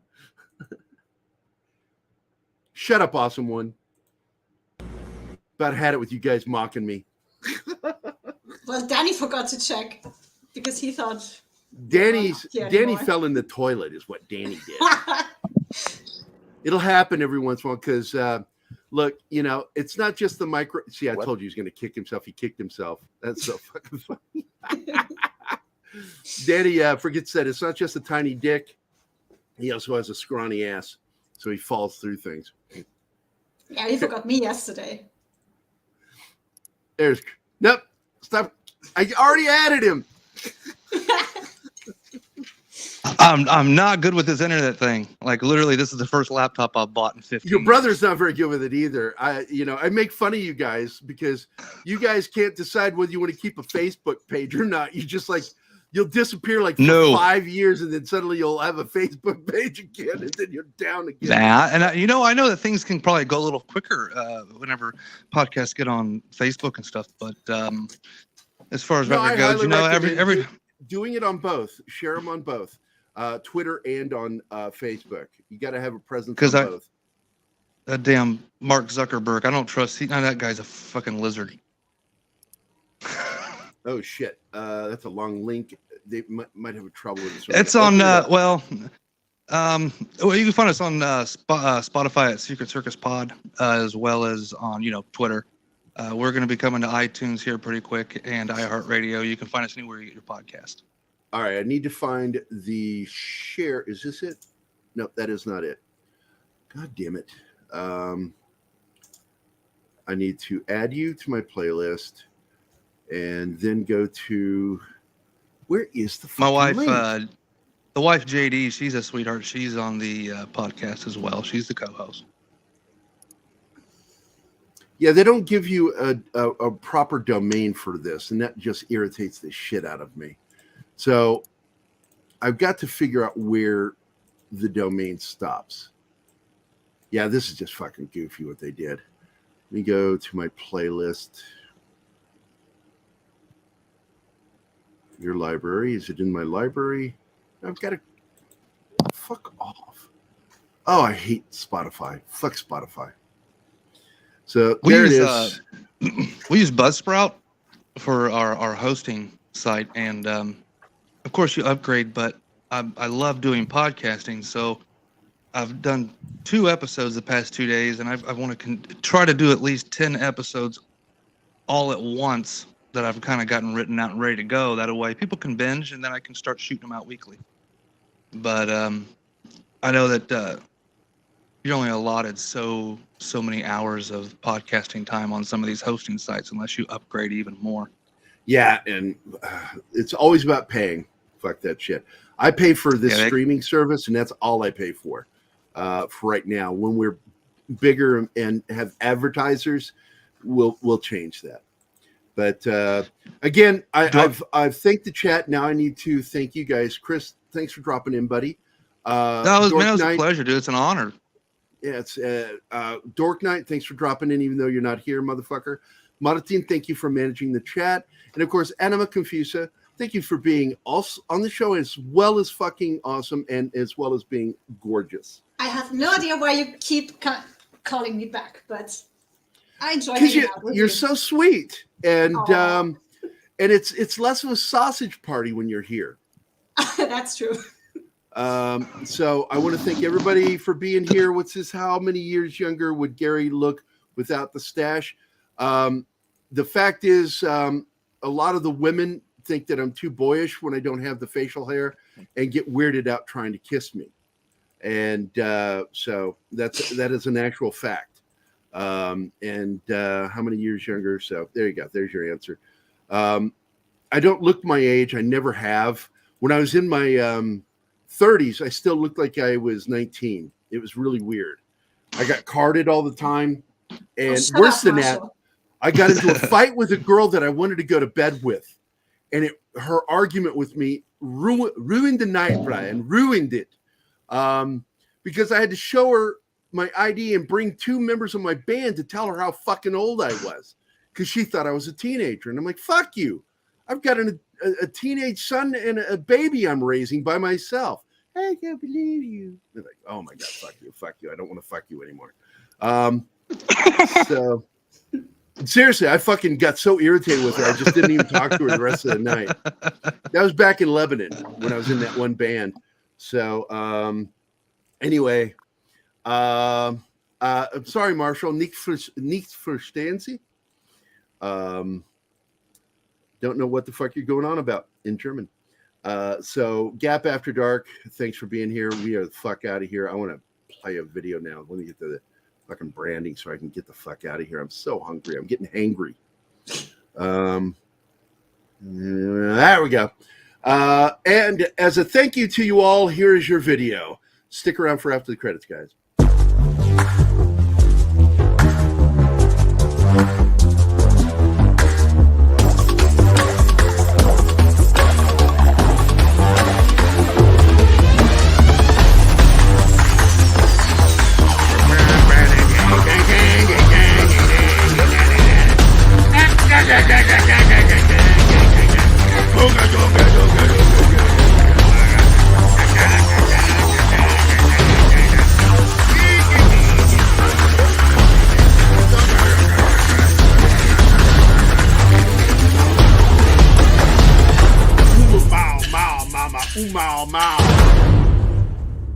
Fuck you guys. Love you. Everybody have a good day. See you later. Y'all come back now. You hear?